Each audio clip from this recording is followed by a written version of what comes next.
Welcome one, welcome all to the beginning of something new. A Blue Otter League Diamond official league is here, and you've got a new pairing of casters to bring you through. You guys are getting the Slayfire experience as we start our journey here with the fall split, looking to see who's the best among the Diamonds. Bonfire, simply hype to be here, right? Oh, of course. It's always fun to be at the start of something, being one of the people leading it out. And we've got some fantastic teams and players for this inaugural season. So I'm incredibly excited to see what they bring to the table. If you're unaware, there's 8 teams. I'm not sure how long the regular season or the playoffs are, but I do know that every single team gunning for a spot in those playoffs. And like I said, when you're starting off something new, I think it matters just, all that much more. You want to be the first team that lifts the trophy. You want to be one of those first 5 players to say, yeah, I won the BOL Diamond League. I think it just matters that much more. Yeah, and the two teams we're starting out with today, Elysium Dawn. We're already into Champ Select, folks. Best of 3, starting out with game number 1 on your blue side. And then you have Novasphere Myth, one of the 2 Novasphere gaming squads that are here for this season. Very hyped. And we're in a certainly interesting part of the meta, I'd feel like, Bonfire. We've had a lot of interesting shifts around pretty key positions. Mainly like AD carry, I feel like, is in a lot different of a spot than a month ago before, things closed down with the Blue Otter Leagues. And we're getting through those picks and bans already. Tristana and Kindred being targeted. Sejuani from the Novasphere gaming side. Just a lot of sort of, hyper carry sort of bans from one side. And then I'm feeling like just jungle prio for both of these squads. Yeah, both teams need to keep an eye on the jungle, but you highlighted it perfectly, right? We're in such a weird spot between a lot of professional leagues ending and worlds not starting yet. And, obviously, these amateur leagues and, League of Legends as a whole takes so much of the meta from the pro scene because those are the people at the upper echelon showing us, how far a champion can be pushed to their, greatest heights. And since we haven't really seen that, it's hard to say, like, well, is this good? Is this bad? Is this just good against low level players? And so a lot of players are kind of in this weird place where they're experimenting and they're not really sure what is great right now and what's not. Case in point, I watched the Fnatic game a little bit earlier today, and they were just busting out the weirdest things just because no one can copy Korea right now. So as a whole, a lot of teams very, very confused. But these bans across the board are just kind of really good encompassing bans, right? The Ari, the Jarvan, the Tristana, the Sejuani. These are just champions that are good at all points in time. Yeah, it's interesting to see the Jarvan ban because the most recent patch we're on, he kind of got gutted because he was Yeah. just killing it in the jungle. A very dynamic jungler. I would say it's fun when Jarvan's really in the meta in my mind. A lot you can play around. It's a lot more fun than when like Udyr is powerful. Like, come on, man. You just want to watch a guy run at people and like, he stuns. Oh, he's got his big whirling. I don't even know. What do you even call like the ultimate by this point? I'm still I in have old. no clue. I'm I, still in old Udyr mode. I hate new Udyr because of how much damage he does. At least old Udyr, it was like very set in stone that he was a tank and he just never died. But like the damage, it's silly. Yeah. You want to talk about stupid damage? Zeri being Yeah. picked up. Again, she's back. She's either turbo bad or she's turbo broken. There's like Yeah. no in between. It's like old Zoe, old still Yumi. I would argue Yumi right now is just turbo bad, so you're not seeing her. But yeah, Zeri in line to get gutted with Nurse as well, I believe. Ashe been a mainstay of the meta for a while here, more utility, and that pesky tree Maokai has been around forever. Some flexibility there. You could throw it in a couple spots. We've seen support be play with Maokai, but you got to expect that is a jungler getting picked up here for Tritsu. Yeah, I'm also a big fan of the Silas hover. I hope they lock it in just because normally you want to pick Silas when there's good ultimates on the enemy team. And although they can only see the two, if you're only stealing a Maokai ult and an Ashe ultimate, it's like Those two are of the best great. two of the best ultimates in the game. So I just love the fact that they're so willing to say, you know what, I don't want to wait. I don't want to let it go banned. Possibly, I'm just gonna pick it up right now. And it might get a little bit difficult with the mid lane getting counterpick, but when you get later into the game, this Silas is going to feast with those two ultimates and really great playmaker in that sense. And then the Amumu, kind of interesting there because is similar to the Maokai in the sense that, you're tanky, you've got good engage, and you've got tons and tons of CC. But I think where the Maokai really excels over the Amumu is the vision, and where the Amumu really excels over the Maokai is the ability to kind of flash ultimate, where the Maokai Mm. kind of has that, the CC kind of comes in waves. Amumu is a lot more bursty. So similar, but there are slight differences. Yeah, you make a great point. I feel like it's single target CC versus multi-target CC, right? When mostly the ultimate, right? I mean, Maokai, Nature's Grasp, it can hit multiple champions, but at this level, you're going to see most people funnel behind each other and let one of those roots hit the front liner. The rest of them are going to be safe. And Mumu, if he flash Curse of the Sad Mummies, you're pretty screwed. Speaking of those big CC level ultimates towards multiple champions, Zyra has been really helming the meta here. She's so multifaceted and laying the plans for poke. She has a ton of CC over top. She's the peel as well. I really love that pick. And old League of Legends fans remember Ash Zyra used to be like borderline bannable. Like you had to ban one of Zyra Ash for I want to say like half a year back in like 2018. I got some Worlds play as well. So Ash Zyra is back in that meta, and it makes sense, right? Riot love to pander towards certain champions around Worlds. It's the meme. Silas is one of those champions that really is getting pandered to after Zeka's run last year. It's really obvious why he got buffed up. You're seeing him here today. Akali got buffed. Irelia got buffed. Those are the playmaking champions that Riot loves to make powerful right around Worlds time, and maybe we'll see a couple more of them in this series and hopefully this season as it goes on. And speaking of Irelia, look at that bonfire. Right on cue. Might get banned away here by Elysium Dawn. Yeah, I think that's okay. I don't mind not seeing an Aurelia game, although it is fun seeing an Aurelia outplay. No, with Zyra, I think there's reason Zyra is so good, and you can tell me that I'm stupid for this take, but it reminds me a lot of the Heimer bot that we saw so much at Worlds last year, where the strength comes in, you're just pushing in waves so often, it's so difficult to clear out all the plants and not worry about the poke. You still get the CC from the ultimate, just like with the Heimer, Heimer support that you got.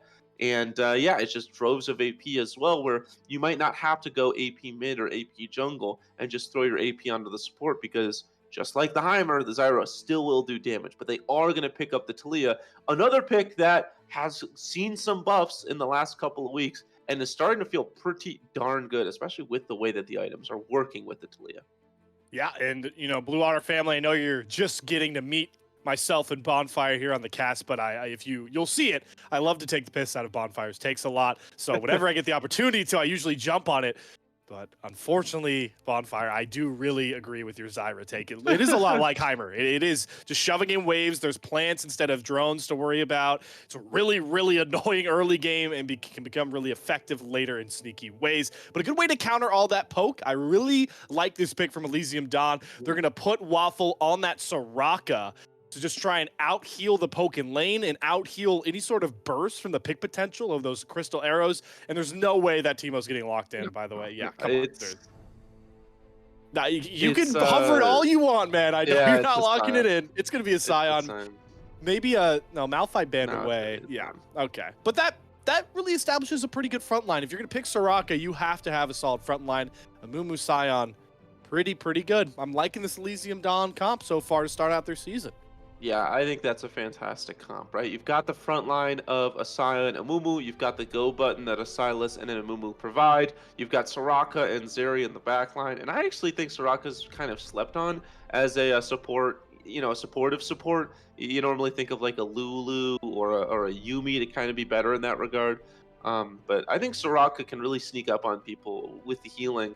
And when you've got a Silas, God, Soraka Silas is just going to be an absolute nightmare to deal with. And so with all that healing, I think it's going to be difficult. This Urgot pick is really interesting because it has seen some buffs. They are trying to bring the GOT back, but golly, is it difficult. Such a terrible champion. So I respect the opportunity to try to do it. I've gone against Urgots in solo queue. I've seen Urgots in low level play or in high level play, and I just think it is just a really difficult champion to make work.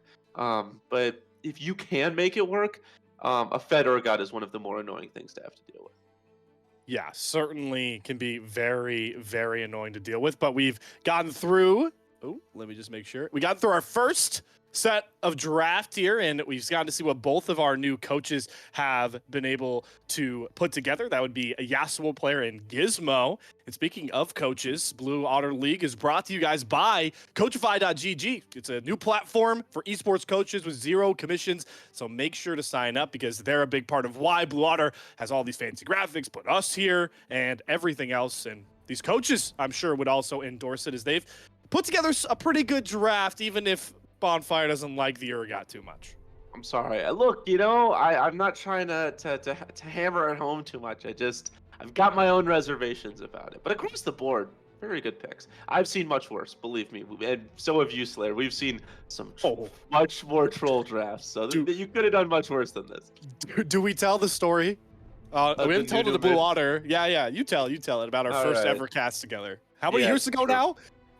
Almost Two and a 3? half? Yeah, Almost almost 3. 3 years ago. God. First cast, both Slayer and I, fresh face, looking to get into, we both love League, and so we're like, we're gonna do a cast. And we're on Divine, some Oh, it low, was it was like no, not unstoppable. Divine. Yeah, It's some like low, Risen some Unstoppable. low risen league, and they bust out the new mid, and I go on record saying that it was gonna be a terrible pick, and they went like 12-0 or something and ran the game. Just perma roam, 25 Yeah, Magi exactly. stacks, like uh Unbelievable. God. unbelievable. So we've seen all the picks, and we're certainly ready to see this Urgot busted out here for Kaladin. So we'll check out to see how that plays out. But we're getting through that champ side select, obviously in the client. We're now through the draft law 1. And it's interesting, Bonfire. I feel like these comps, I mean, this happens every game, right? But they're mirroring in a couple of ways, but they're also just vastly different. And I feel like games with clashing ideologies can be a lot more fun to watch, but also are prone to ending a lot quicker. Yeah, I do feel like the front to back from Elysium is just so much better. I mean, this is a textbook front to back, right? The Amumu, the Scion, very strong front line. They've got CC to disrupt if Novasphere want to go forward and get onto the Zeri. Zeri's got a lot of mobility as well. Then you've got Silas doing Silas things on top of all of it, and the Soraka healing everybody up. Like, it's just the picture perfect front to back game. And then for Novasphere, it is very, very reliant on picks, right? And that's where it really excels. You've got the Ash Arrow, you've got the Maokai, even Zyra can, sneakily lock somebody up. The Weaver's Talia Wall? bringing somebody back in, like you said, Weaver's Wall, and the Urgot kind of looking to be the one getting the kills or at least flipping people over and kind of being in the back line, getting those shotgun knees off. So, like you said, it is a clashing of ideologies. I do think that if Novasphere get into the river first or get into a neutral objective first, I'm just not really sure how you walk into this, into Zyra plants, into Ash arrows, into Talia Qs. It is just not easy. Into saplings. I mean, man, it is a absolute minefield to walk through for Elysium. But if Elysium gets there first, the front to back is just so strong that if a Mumu or Scion or Silas get at least one or two people stunned up, I think they go crazy. So, like you said, clashing ideologies, but I don't think either of them are inherently right or wrong. It just depends on how they're played out. Yeah, I do want to give some credit over to Novasphere Myth here because I think they made a couple of key picks that could prove pivotal. I'm not the biggest fan of the Urgot either because I feel like the way they want to play this is never 5v5, and that's the counter pick. So they saw all of Elysium Dawn's comp, and they go to the Urgot. There's a couple better split push options that I feel like Kaladin. I don't know their champ pool that well by this point, but like a Fiora would have been really good here just to like constantly be a side lane split push threat because Scion, unless you really hit the lane, is not gonna be able to match you at all. And if you're pulling Silas to match you, that's a real big hindrance. That's all of the AP damage. Most of it. I mean, Mumu's not gonna do a lot, but all of the main AP damage out of the team fighting for Elysium Dawn. Urgot still can split push decently well. Could see a Hull Breaker come out. So that pick could be big. I think they're gonna try and spread out. And Zyra, is big too, because those plants, you talk about anti-heal, right? Somebody's going to build it. Zyra's obviously going to build it, but those plants, and if you're building that Liandry's, is already a lot of big anti-heal as well to kind of knock down the Soraka and the Sylas. But there's really only one way to figure out how it plays out, folks, and I'm very happy to announce we are going to go into our first intermission, and on the other side, we're going to Summoner's Rift for game number 1 of the Diamond Blue Otter League. Stick right with us.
Good old Summoner's Rift. You love it when you get plus LP, and you absolutely hate it when your mid laner runs it down 0-10. But no matter what, it's the same place we always return to, and it's where we start our season with the BOL Diamond League. Elysium Dawn on that blue side with a comp that we are very heavily backing. And we have NSN on the other side, looking to make some noise with this special Urgot pick, Bonfire. Yeah, their secret sauce, right? Maybe this is what they're cooking up in the lab. I feel like every team needs to have some picks that they can kind of throw out, whatever, to keep other teams honest. Maybe Urgot is that pick for Novasphere Myth. We'll have to see because in reality, right, as much as we want to break this down and be the beautiful faces of analytical league that you all tune in for, this is all very new. This is all very new, and so we just have to wait and see for this game, and that's what makes this so exciting. Is this is as much a game of League of Legends as this is a scouting mission on these teams, on these players, on this league as a whole. Exactly, right? And also, we're kind of stupid sometimes, so our predictions don't always carry the most merit so far. And so early on, what is going on here? That is Susurration caught on an invade level 1 Amumu, and he's just gonna have to flash over the mid wall, but he's followed by Trisu. What the hell was that call to give first blood over to Novasphere Myth? Yeah, I'm not really sure about that because, you know, like you said, especially when you go for the invade of the Raptors, it's right there. It is right there. The Talia can just walk over. If you're going to invade, you got to at least consider going somewhere a little bit further from the mid laner because that was a very, very quick walk. And yeah, Susurration, kind of a bit of a question mark right there. I mean, it's also the fact that you're a Mumu. Level 1 Mumu doesn't go for invades. That's unless you're with your team. You don't go for solo invades. You're not playing Rengar. I don't really understand it. It kind of confuses me a lot, but regardless, at least the silver lining is maybe you burn more than one flash than you thought you would get. I mean, Trisu flashed over and so did Elo Demon. So that's a mid lane flash down for a regank possibility to get Danny going. But yeah, a really big kill to give over early to a comp that is looking to set up picks like that all game long. Yeah, that's kind of exactly what NSM want to do, and that's kind of brutal, right, for this Amumu because you're late on the clear now, and the enemy team knows exactly where you're going and what you're trying to do. Also, early on, you know, I think you normally think of the Sign getting bullied in, but early on, Sign is just going to absolutely decimate this Urgot for actually quite a while. Urgot really needs to get a higher level and get maybe an item underneath their belt before they can feel comfortable because yeah, you can just set up that knockup, and if the axe falls onto the Urgot, that is a massive trade win for Ivy. So Kaladin having to kind of use the E to get out, not able to do so. I mean, look at that damage. That's Ivy just bullying this Urgot early. Yeah, and Kaladin went with Cole, so there's like very little trade damage in the kit of this Urgot. Kaladin kind of conceding early in lane, trying to play the farm bot, but like you talked about, is down a wave's worth of CS, and it's getting worse with these waves continuously crashing. OP Ivy really controlling early this wave, and that's going to create a lot more pressure potentially across the map. But Susurration has actually re-gone for that invade. He will finally get the Raptors bonfire. Thank God. Yeah, I will say, as a former Amumu main myself, the Raptors on Amumu is just, you know, it's honey mustard sauce on your chicken. It is the best thing you can ever want and more. But the issue is it's not as fun when somebody else is there. So I'm sure they feel pretty happy about not having to go against the Maokai that time. I will say this Soraka Zeri bot lane right now, at least in this current state, feeling pretty good. Feeling pretty good with the trading into the Zyra. I think most bot laners really hate going into the Zyra. A very, very frustrating, and that's exactly why. That is, what is that? 2 abilities and Waffle's already down so much health. So it's not a very fun trade to have to go, or a lane to have to go into. But it does feel like this Zeri Soraka is doing a good job, and something to keep in mind for other teams as this Zyra kind of comes back into relevance. Right, and Waffle doing a pretty good job hitting those star calls to get that extra healing given back over. And as long as you keep in those, you can really sustain in lane. Danny cannot sustain in lane very well as he's continuously getting shoved in by Elo Demon. But we might have our first gank coming across here. Looks like Trisu is pathing towards that bot side, but will be spotted out by a ward. So good vision set up around that river, took the Scuttle Crab. They have a couple of wards mid-side as well. But they don't have the bot prio to really go for that first dragon if they want to.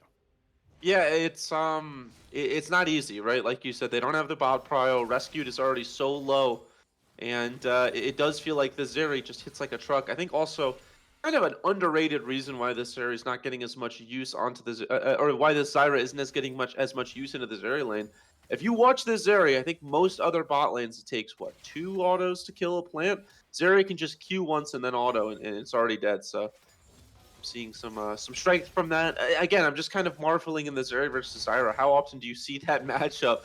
Zeri, very new champion, Zyra just kind of coming back into relevance, and it's interesting to see how they kind of interact with each other. And Waffle, like you had said, really landing those stars, getting that healing across. But it is going to mean that this dragon is going to have to wait a little bit before somebody takes it.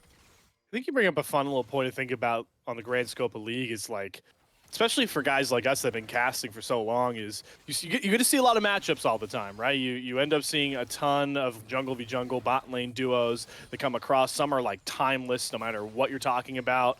They'll always be around, but as more champions get added and more come back into relevancy, those new versus old champions clashing is something kind of fun to think about. Yeah. Right now, though, for Novaspehere Myth, they're thinking about taking that first Drake. Yeah, I think it's the strength that Demon has over Danny right now. It does feel like this Talia is kind of bullying the Sylas a little bit. Whenever you have ranged into melee early on, it is going to be good, as we might have a potential early fight.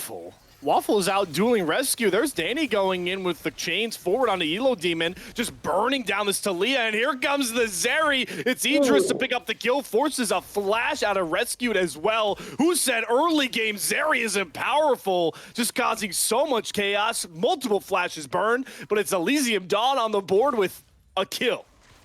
They lose the dragon, but they do end up getting a kill on the back end of it. That was, I love that play, right, from your Zeri. You highlight it best. You don't normally think of a Zeri as a great early game champion. That's your safety card. You know, that's supposed to be your 401k. When you retire, you got the Zeri in your back pocket to ensure that you don't have to pick up a second job when you're 80. But right now, that Zeri is actually doing some work. It's an early bonus.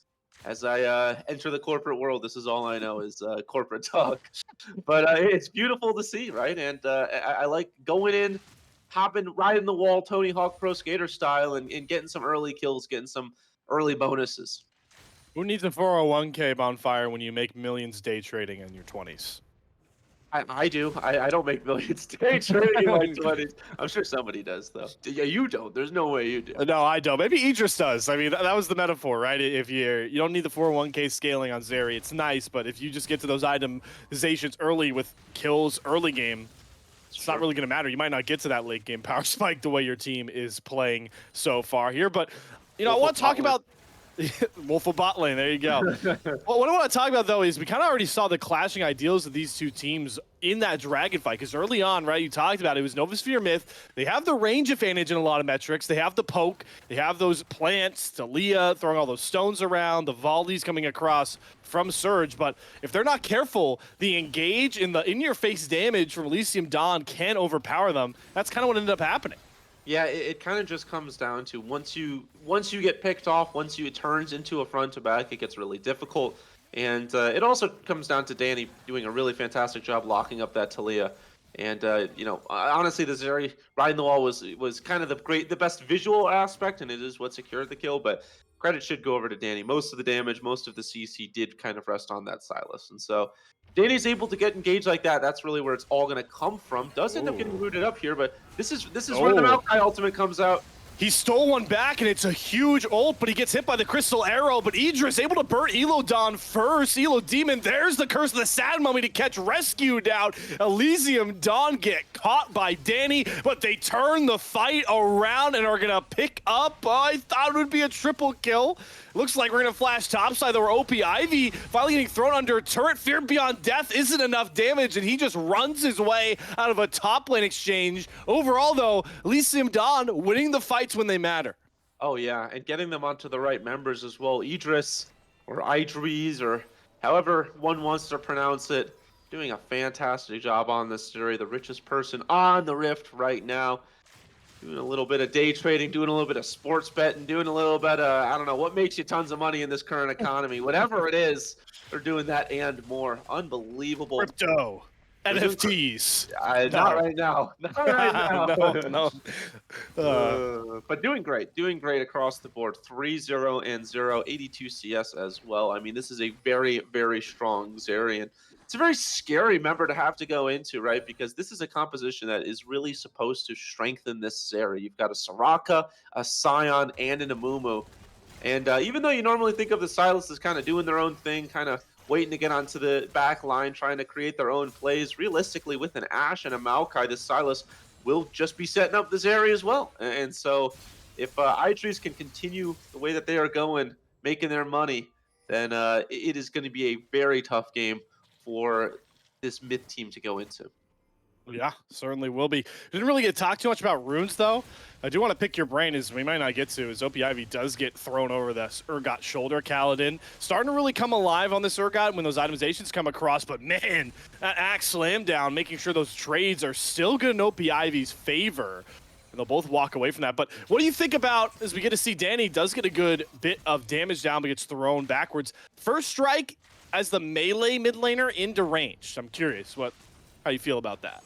I think it's okay because Silas has the range on the Q, and I do think late game that damage, it's a bit of a scaling rune as all of that pick potential in the mid lane is going to go wide. I do think it is a scaling rune, right? You're not going to get that early gold that you would probably expect from the first strike, but late game you get that burstiness that first strike provides, and you're able to get yourself a little bit richer, and so I don't mind it. I think also on Silas, there's not really a go-to rune that you would normally slam. I think maybe Yeah. Conqueror is pretty good just across the board because you're going for these long trades. But I do think that Silas is looking to one-shot a Zyra, one-shot a Talia, one-shot an Ashe late game. And so I do think, in the laning phase, it won't get as much strength. But late game, I think it still does have its warrant. Well, speaking of late,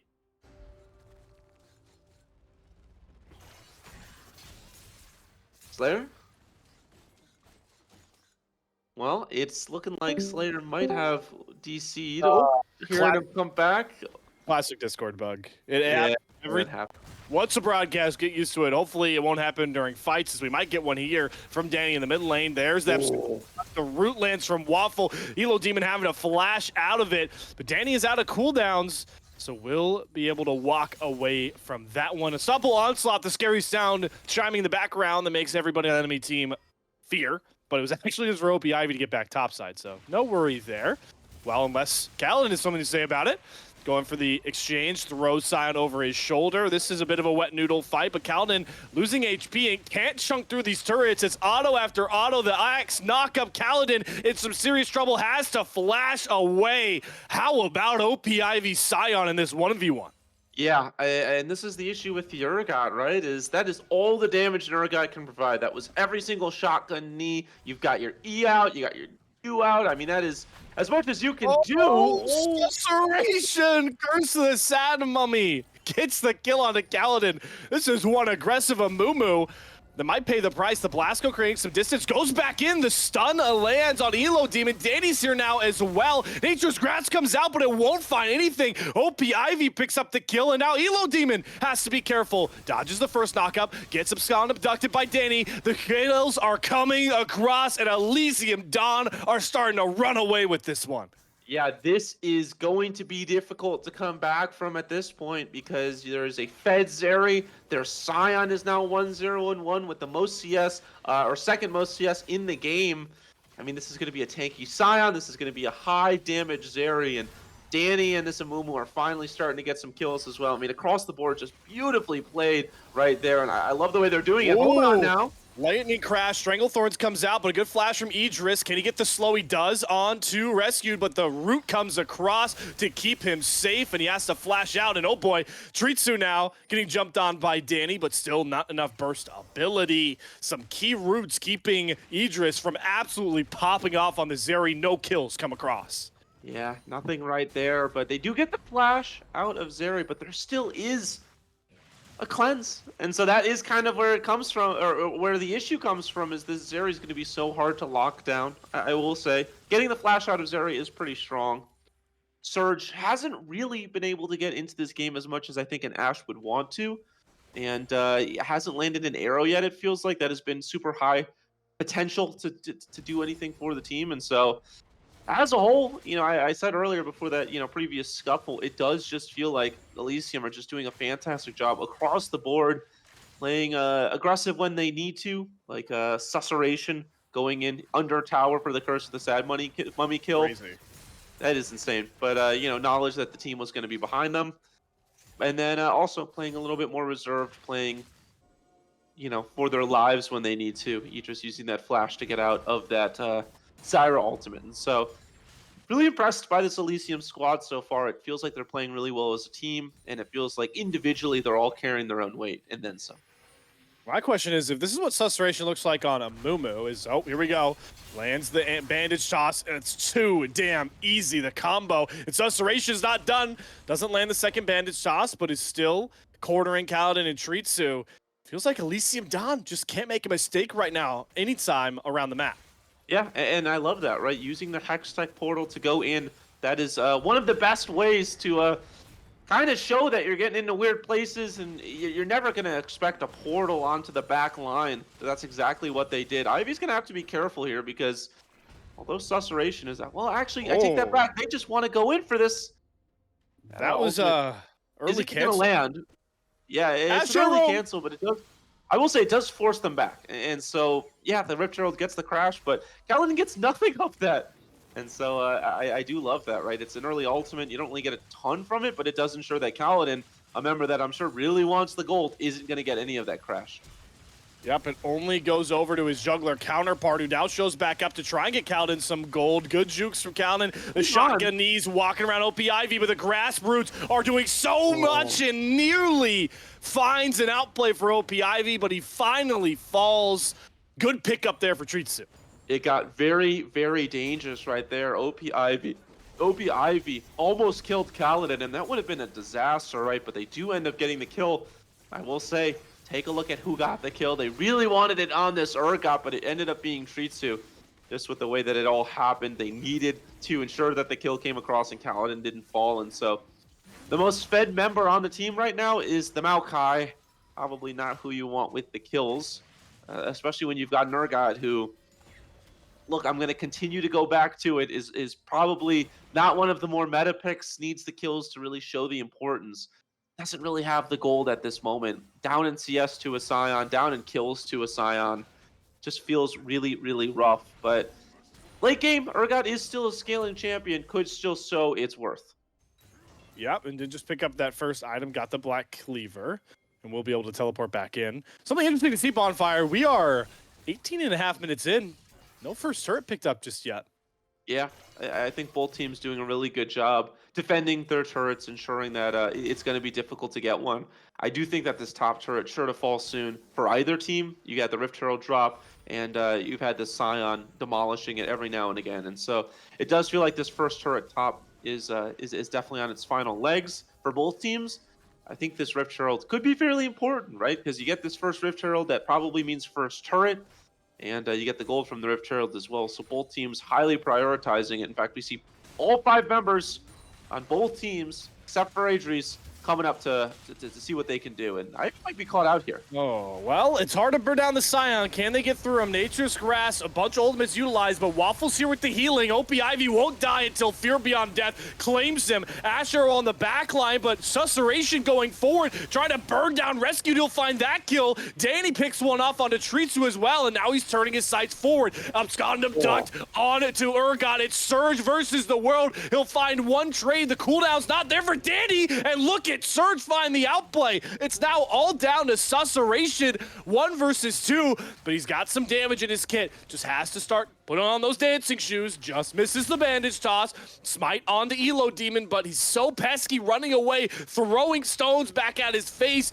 Another bandage toss. Good flash from Elo Demon. He's got 5 HP, and he's still running forward. Knocks Susurration back. One more auto, and Surge gets the kill. What a response from NSM. That is a huge fight right there, especially to get 3 kills in Surge's pocket. But that entire time, Susurration is doing their little dance in the top lane, trying to kill them, trying not to die. Idris picked up, what is that, 3 towers by themselves? That's 3 towers. 3 Zeri towers. That is a mid tower and 2 bot towers. And so, talk about that first tower. Rift Herald, by the way, spawned. And so, what is that? I think 3 for 4 across the board for myth, but Zeri got 3 towers. Yeah, that makes the gold actually in favor of Elysium Dawn. And here's the Scion strats we expected, utilizing that unstoppable onslaught to run the wrong way and to buy some time. But now Danny might be the target. Nature's Grass will root him up. Waffle trying to heal him, but the stuns are coming across. The pick comp coming together, and Danny's picked off. Susurration, though. The 4-man curse of the Sad Mummy. Can he kill off the carry? Surge is still alive. The smite will claim him. Elo Demon's too low, and look who showed up. Idris finally here. The 3-0 Zeri looking to clean up the fight. It's a triple kill to Susurration, though, and Elysium Dawn in the same spot they lost the fight. Claim a bigger one. Yeah, this Amumu does sneaky damage. I think nobody expects it, but they've got a demonic at this point. They've also got... Okay, Waffle, it's fine. Waffles are meant to be cooked. They've also got... Before... Actually, I don't even know if I can say it. There's Dark Seal on the Amumu, all right? What the heck is going on? Demonic Embrace Stiff.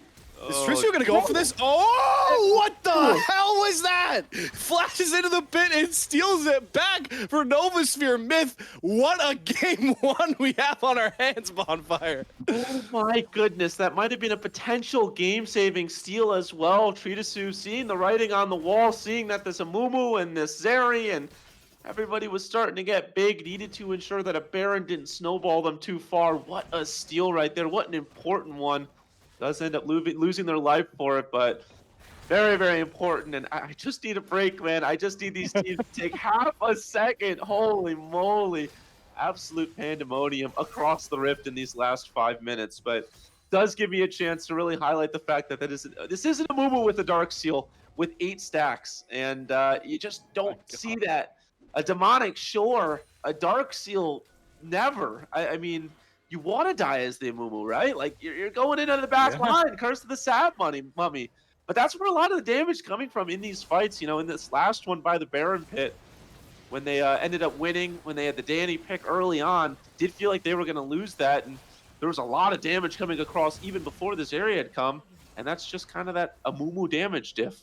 And so it'll be interesting to see if they go fully for a Medjai's or just stick to a Dark Seal. But, man, there is some craziness happening. We got a whole season, man. Yeah. This is game one. This is how we start.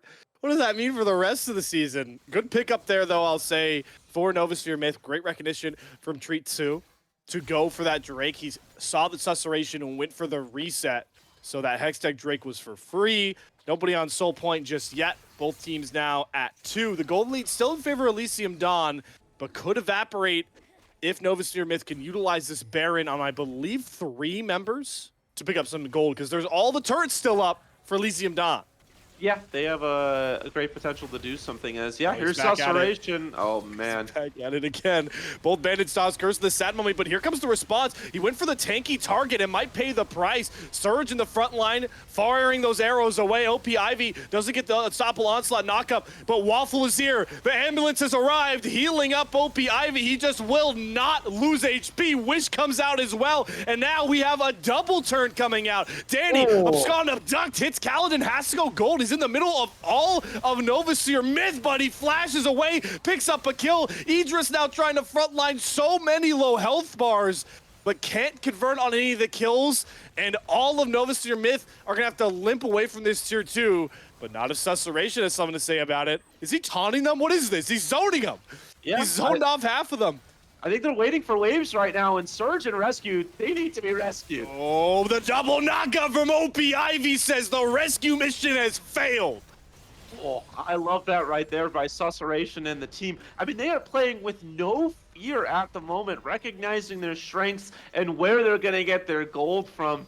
It's not day trading, it's bounty hunting. Beautiful, beautiful plays across the board, and this teamwork is something to be envied at right now. Elysium just doing such a great job recognizing where their strength comes from, where they're going to do their best work. And like I said, the teamwork of Susurration and Ivy to start that fight so early and get the chip damage, knock everybody low, wait for Idris to come in late and, knock the dominoes down. But it is just beautifully played. And they're not even waiting for it really to be a front to back at this point. I think we were expecting that, but as a whole, it's been more like your front does damage, and also your back does damage, and also your Soraka does damage, and everybody does damage. It's kind of crazy. I don't know about the Soraka part, but I will say, after I saw Waffle, I mean, those heals were clutch. Just spammed every key on his keyboard except flash to just Yeah. throw as much healing out. When are we going to get an ambulance Soraka skin? Or like at least a medic Soraka skin? I feel like that has to happen sometime. I would agree with that, but Riot is probably more focused on other things, so unfortunately, probably not going to come across. Just like Danny, not going to be able to get that cannon. I'm sorry, Danny. We saw it on screen. Everybody saw you miss that cannon. I would like that. I do think an ambulance Soraka skin would be good. I really want to get into Soraka. You obviously know I'm a support main. I think I really would Mhm. like to become a Soraka guy, just because Soraka feels so good right now and it is very strong. But I'm never able to get into him. If I could play half as good as Waffle could, I think I'd be probably Diamond. To be honest, Waffle is making a case for Soraka to be meta again. Yeah, certainly is. No, but actually, Bonfire, no Soraka skins. We need our 23rd Lux skin. That's what we're going to get. Danny is going to get picked off potentially, gets the Nature's Grass, dodges the arrow, picks it back up and returns it, but doesn't have Zanya's, and that's a big pick to find with the Drake spawning in a minute, and Novaspehere Myth might not be done yet. Jumping onto Idris, it's a flash forward retreat, it's a flash from Susurration! He stuns up all the carries, the tank Amumu doing it all, Zeri dead. but his carries fall in the background. Zeri is dead, Tritsu and Kaladin still up, rescued hanging around, very low HP. It's the wet noodle fight across the board. It's Susurration, loses his Darksteel stacks. Waffle is cut down. It's gonna have to be the tank Scion. This one is gonna take forever. Has the shields, gets thrown back, but is cut down by the tree and the Urgot. And once again, Novaspehere Myth will not go quietly in the night. Yeah, it feels like when Danny dies early in this fight, it's just so difficult for them to come back into it. Danny, kind of the linchpin, the Swiss Army knife that they need. Without Danny to create that space, Zeri kind of just gets hopped on. And, you know, we both kind of knocked this Urgot pick, but Kaladin is starting to do some work at this point. We're starting to see some strength from the Urgot and the damage come across. And that was a huge shutdown given over from into the Urgot on Idris. And so, if Idris gets bursted down and Danny dies early, they don't have any damage. And yeah, like you said, the Dark Seal stacks, yeah, they're fantastic on Susurration. And that damage early on onto the backline that Susurration can provide is huge. But is it enough? Sometimes it can't be. And right there it wasn't.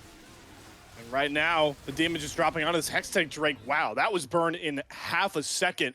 And that's Soul Point as well for Novaspehere Myth. So despite the fact that they have been at a 4,000 gold deficit, frankly, the last, I want to say like 8 minutes, it really feels like they're the ones with all the control in this game.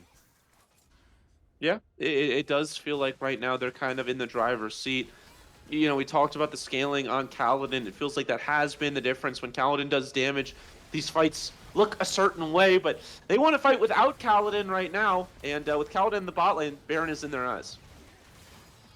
Yep, Baron on the cards, way below 5k HP now. We've already seen one steal come out from Tritsu, but Susurration doesn't care about the Baron. He's jumping forward onto Rescued, and look at Danny and Idris zoning off the rest of the team. All of Novaspehere Myth are pushed out of their own jungle, and good aggro jungle from OP Ivy means they can just burn it and pick it up. No steal comes across, but it might be Danny that's the consolation prize as he's rooted up and killed off. So one kill picked up for Novaspehere Myth. Will they be able to find any more? Not if Waffle slows having to find it. So Elysium Dawn, they lose their mid laner, but they pick up the purple buff. Yeah, really, really great work right there by Ivy, juggling the Baron aggro, recognizing that the team was going to do the heavy lifting for them. And so the biggest thing right there is ensuring that the Baron doesn't get bored, keeping up with the Baron daycare. Baron daycare, we'll call it.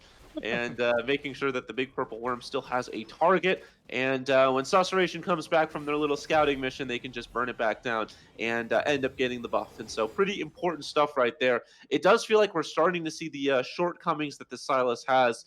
Into a Maokai, it is just so impossible for Danny to really do anything. Anytime that Danny wants to go in, the Maokai and the Talia are making sure that this mid laner is really having a tough time of it. And so it'll be interesting to see if Danny can get anything done this game, or if it is going to be a tough game for the Sylas.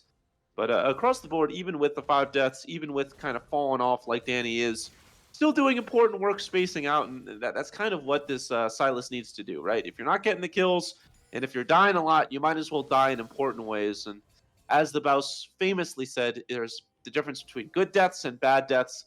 feels like Danny has had some good deaths to this game. I think that's a great point to make about the fact that Danny, it's just such a hard game to play Silas. I mean, you've got seismic shoves coming out from Elo Demon. You've got all the roots from Rescued, Stranglethorns knockups, Maokai Nature's Grass, all of this stuff. It's just so hard for a melee mid laner that's all about getting on top of champions. But like you also mentioned, done a pretty good job navigating so far. And I do want to finally, pop the confetti poppers for Novaspehere Myth. It took 29 minutes, but they officially taken down a turret. It's huge. That is huge. I will say you raised a good point, right? With all the turrets still up for Novaspehere Myth, there's a lot of standing gold for them. And so if they are still able to keep the tempo like you have said they have been able to, and if they're able to scale up like it seems like they've been able to, it does feel like this gold lead is not as solid as one would want it to be because of those towers. If they're able to get one big team fight or a Baron or something of that sort, especially with death timers really starting to drag at this point, they could really start to even this gold out. And so it does feel like Elysium needs to keep their foot on the pedal. They can't give up for one single second because all it takes is one wave, one team fight win, and this gold lead can really get whittled down to close to nothing, honestly, if they're able to get all the outers. The gold lead might become even more of a fallacy. It's nearly 5K, but if Novaspehere Myth pick up that Hextech Soul, which in my opinion is one of the most overpowered souls in the game, especially for a comp that's going to do a lot of poking. That little slow you can get with the extra damage is big. I mean, a Hextech Soul has got to account for at least 2,000 gold that isn't on the stats. Could make it even more harder for Elysium Dawn to close out a game that, by all statistical accounts, they've been in control of a lot. Yeah, it's the soul is definitely a fantastic way to get back into the game, and I think Novaspehere Myth have done a great job of giving themselves that win condition. I think Hextech also one of the best souls in the game, maybe actually the best soul in the game right now. I think it's between that and I've always been a fan of Mountain. I think that look, you can have your weird little resistances and static shiv procs and whatnot, but I will always love a big shield across the board. And so, but right now it's a Hextech Soul and really good on this area. Good instant cleanse from Idris. Pops the lightning call, but can't cleanse the Nature's Grass. Can Surge get the autos? Huge stopwatch to allow Susurration to get forward. And now, finally, the 4-item Zeri is mopping all of them up in the name of Elysium Dawn. Quadra kill for Idris. Ace for East Elysium Dawn. They absolutely slaughter them right there. Zeri might have been in your eyes, but this champion was made a little bit earlier than the rest of the team and just dashes themselves away, stopwatch, cleanse, and by the time that they finally do see Zeri as an ability to kill, target to kill, team fight is over. And so Elysium mop up the floor like you said, a quadra kill, an ace. By the end of it, the game. Clutch itemization, clutch summoners, and even better positioning for Idris. This is Elysium Dawn take our opening game of our opening series of the BOL League. 11-1-4 in that final bout. What a performance. Got a little quiet towards the mid game, right? He started out 3-0, was doing a lot of damage. Didn't hear too much from Idris, but it doesn't matter how quiet you got in the mid game if you end the game almost on your own accord. Yeah, no, an absolutely huge game from Idris that game. It felt like that was the Zeri game. And even though there were a couple of fights where, the Zeri got picked off or there were other members that did the heavy lifting, at the end of the day, it really was going to be the Zeri that was the important member on the Rift, the most important member on the Rift. And so I will say Elysium gets the distinct honor of having, I believe, the first BOL Diamond League win of all time. So congratulations. Although I say that, I realize other teams are also probably playing at this very moment. So you never know. But the first, we'll say the first streamed win. So congratulations, right? Elysium. And look, they're one win away from having the first streamed series win. So they put themselves in a fantastic position to pick it up. Question is, does Novaspehere Gaming Myth have anything to say about that? I guess we'll have to see when they hit the drawing board. We will leave all you at home with that question as we go to a break to reset. On the other side, draft for game number 2 of our opening series, BOL Diamond League.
Back in next year with the Blue Otter Diamond League, and we're into our game number 2 draft after Elysium Dawn get a very big win to start off their season. And now they're on the red side. So we saw the swap come across for this Novaspehere Gaming Myth Squad bonfire. That means they got to have some sort of prio for that B1. That's why you go to the blue side, right? Yeah, blue side has, I think, been one of the stronger sides for League of Legends' entire history, but especially right now, just with some really important pocket picks, and there's just some really strong meta champions, and so I think most teams want to be on blue side. I do think it has its negatives because of the ability to counterpick, and we saw it in that last game, the Danny counterpick on the Silas, the Talia didn't really get as much work done as one would expect, but did make Danny's life very difficult. And so, in terms of the tilt factor, maybe that was the strength, but it does feel like the blue side is still the stronger side as a whole. I think the biggest question for me for both of these teams is: do we see any reactionary bans from that first game? Is anybody too strong to be banned out? I would argue the Zeri, but we'll see if there's a counter response. Sometimes a team will go back to the drawing board and think, we don't have to ban it. We have our own set of champions or set of strategies that will, null the champion to a moot point anyway. Right, exactly. If I would say, I'd agree, right? Is if you are Novaspehere Myth, kind of just gotta try and nullify Idri's ability to really take over a game here. But so far, first 3 bands coming across are nearly identical, maybe out of order.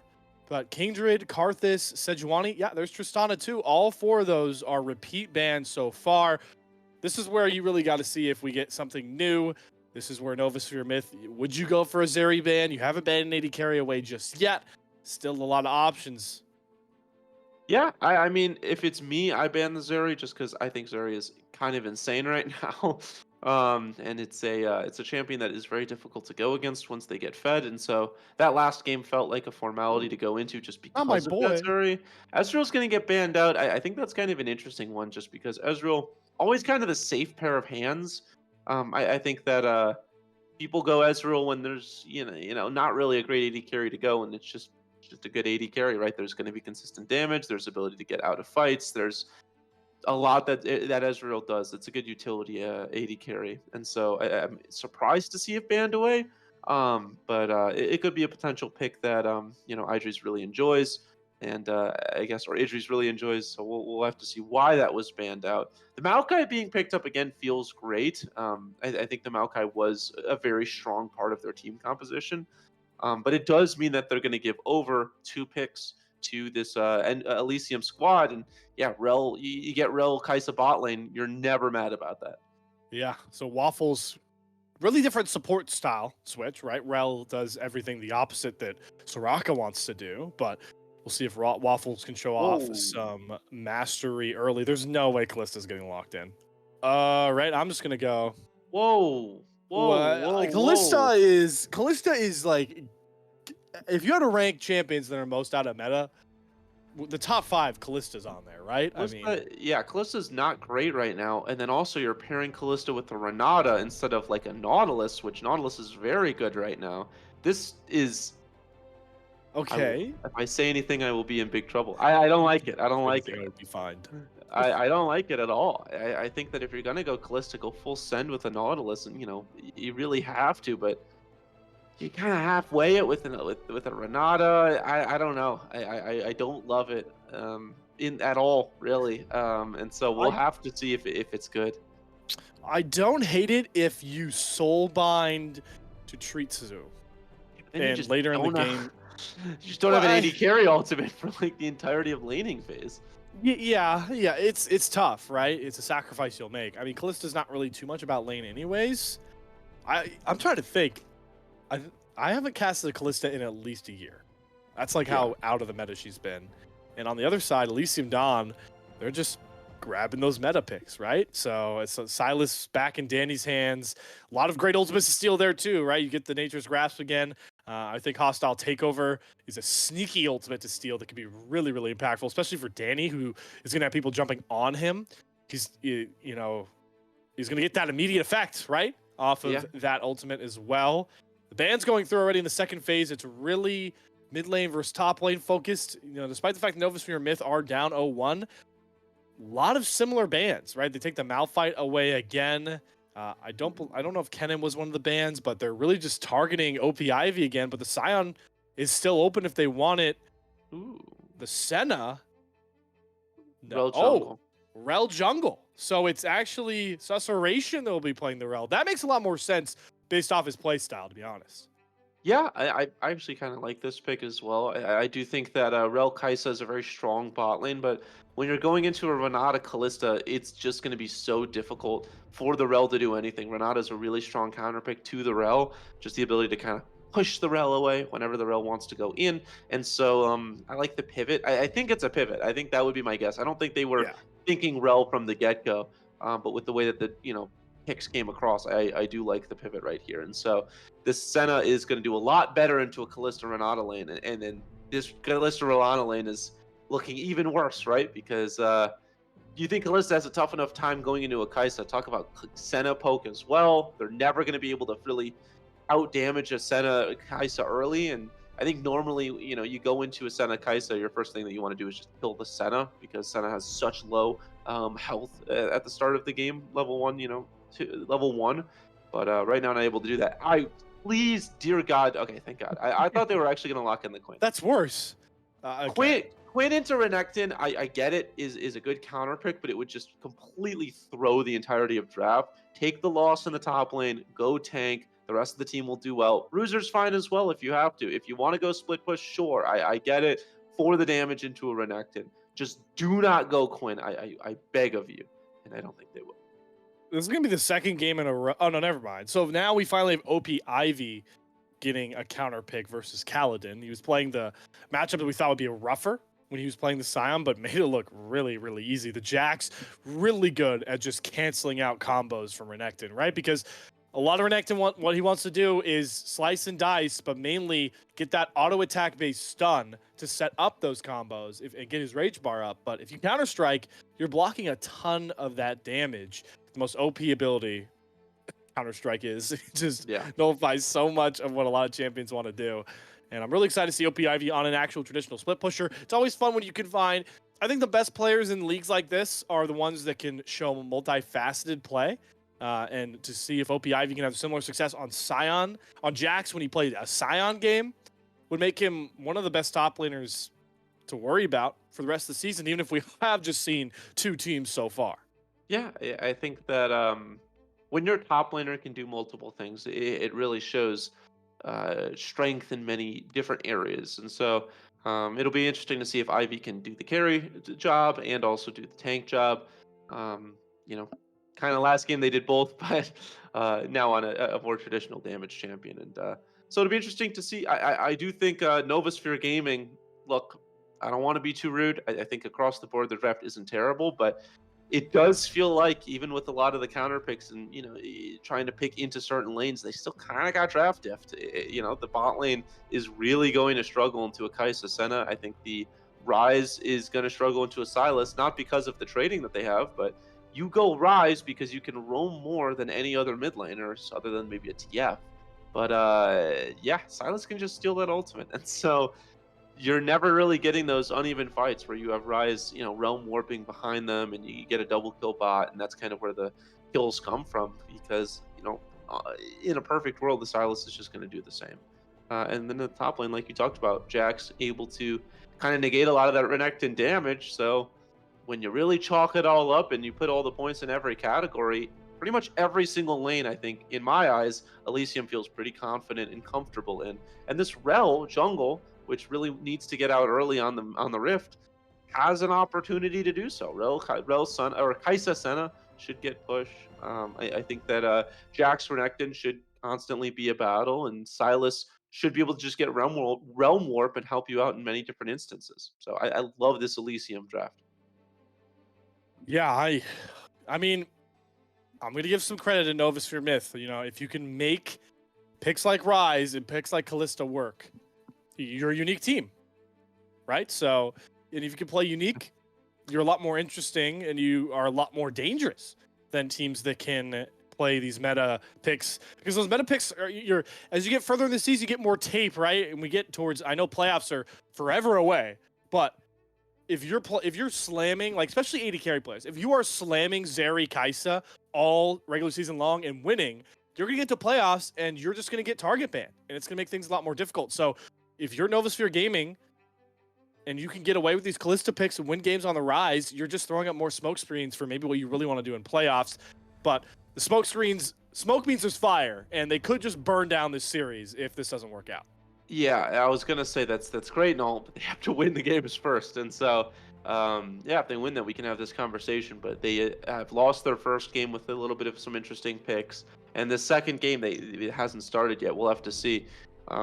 I think in the perfect world, like you said, you throw some pocket picks in there. You show that you can do well on these weirder picks, and you make teams have to respect it. But like you said, like if it doesn't work out, you might have just thrown a series for the potential to do something. But obviously they believe in it. They wouldn't have picked it if they didn't believe in it.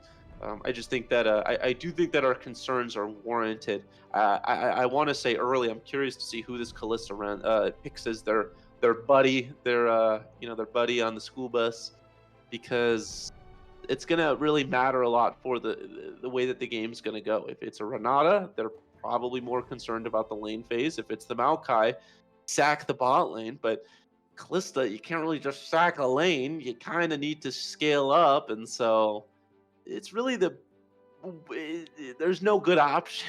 It's two weird, kind of not great options. It's tough. It's tough. I would lean towards binding the Maokai, because Maokai doesn't have the greatest gap close. Twisted Advance is obviously quite literally a gap close, but its range is not as far as you would think. So if you really want to get Maokai on a carry, you chuck him in, and then he Twisted Advances onto a Kaisa, onto a Senna, who are two really good targets. Especially Senna is going to stick really far back. Waffle's going to stick really far back in fights. So I would rather play for the game later.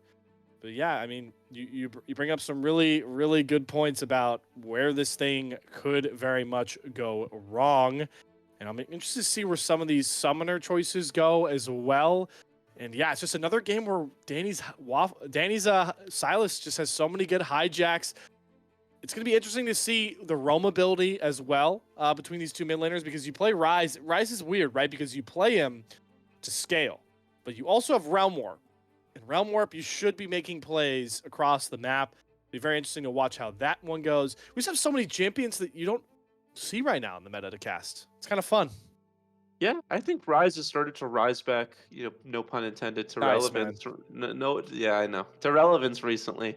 I think the purple people leader has their strengths, and it mostly comes down to just EQ, and the damage it provides. But I think more than that, more than the damage Ryze gives, and obviously the split push. I mean, these are all things that we know about Ryze. I do think that there is kind of like a wall that Ryze brings up. You throw an E down, and the enemy team just has to play safer, right? All it takes is one Q to bounce across a couple of people, and the damage is there. Has the ability to root up, which is very strong, and so yeah, I don't know. I like Ryze as a champion, and I do want to see the Ryze do well, because I really like Ryze. And they counterpicked it on the Silas, so obviously they believe it's going to do well into the Silas. The question is, will it do well into the entire enemy team? With the Kaisa, with the Rel, with the Jax, the Senna. We'll have to see. There's a lot of question marks. I'm really excited to go to draft, or go to game. We are in draft, right? Well, Elo Demon is looking to be the hero for Novasphere Myth, much like Ryze and League of Legends lore is the proverbial hero. But heroes only wear capes when they win, and we'll have to see if Novasphere Myth can pick up the win. We're going to go to a quick break. On the other side, we'll see if we're wrapping up our first series of the Diamond League, or if we're pushing to that game number 3.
Been a very interesting draft for game number 2 as we look to start the Blue Otter Diamond League season.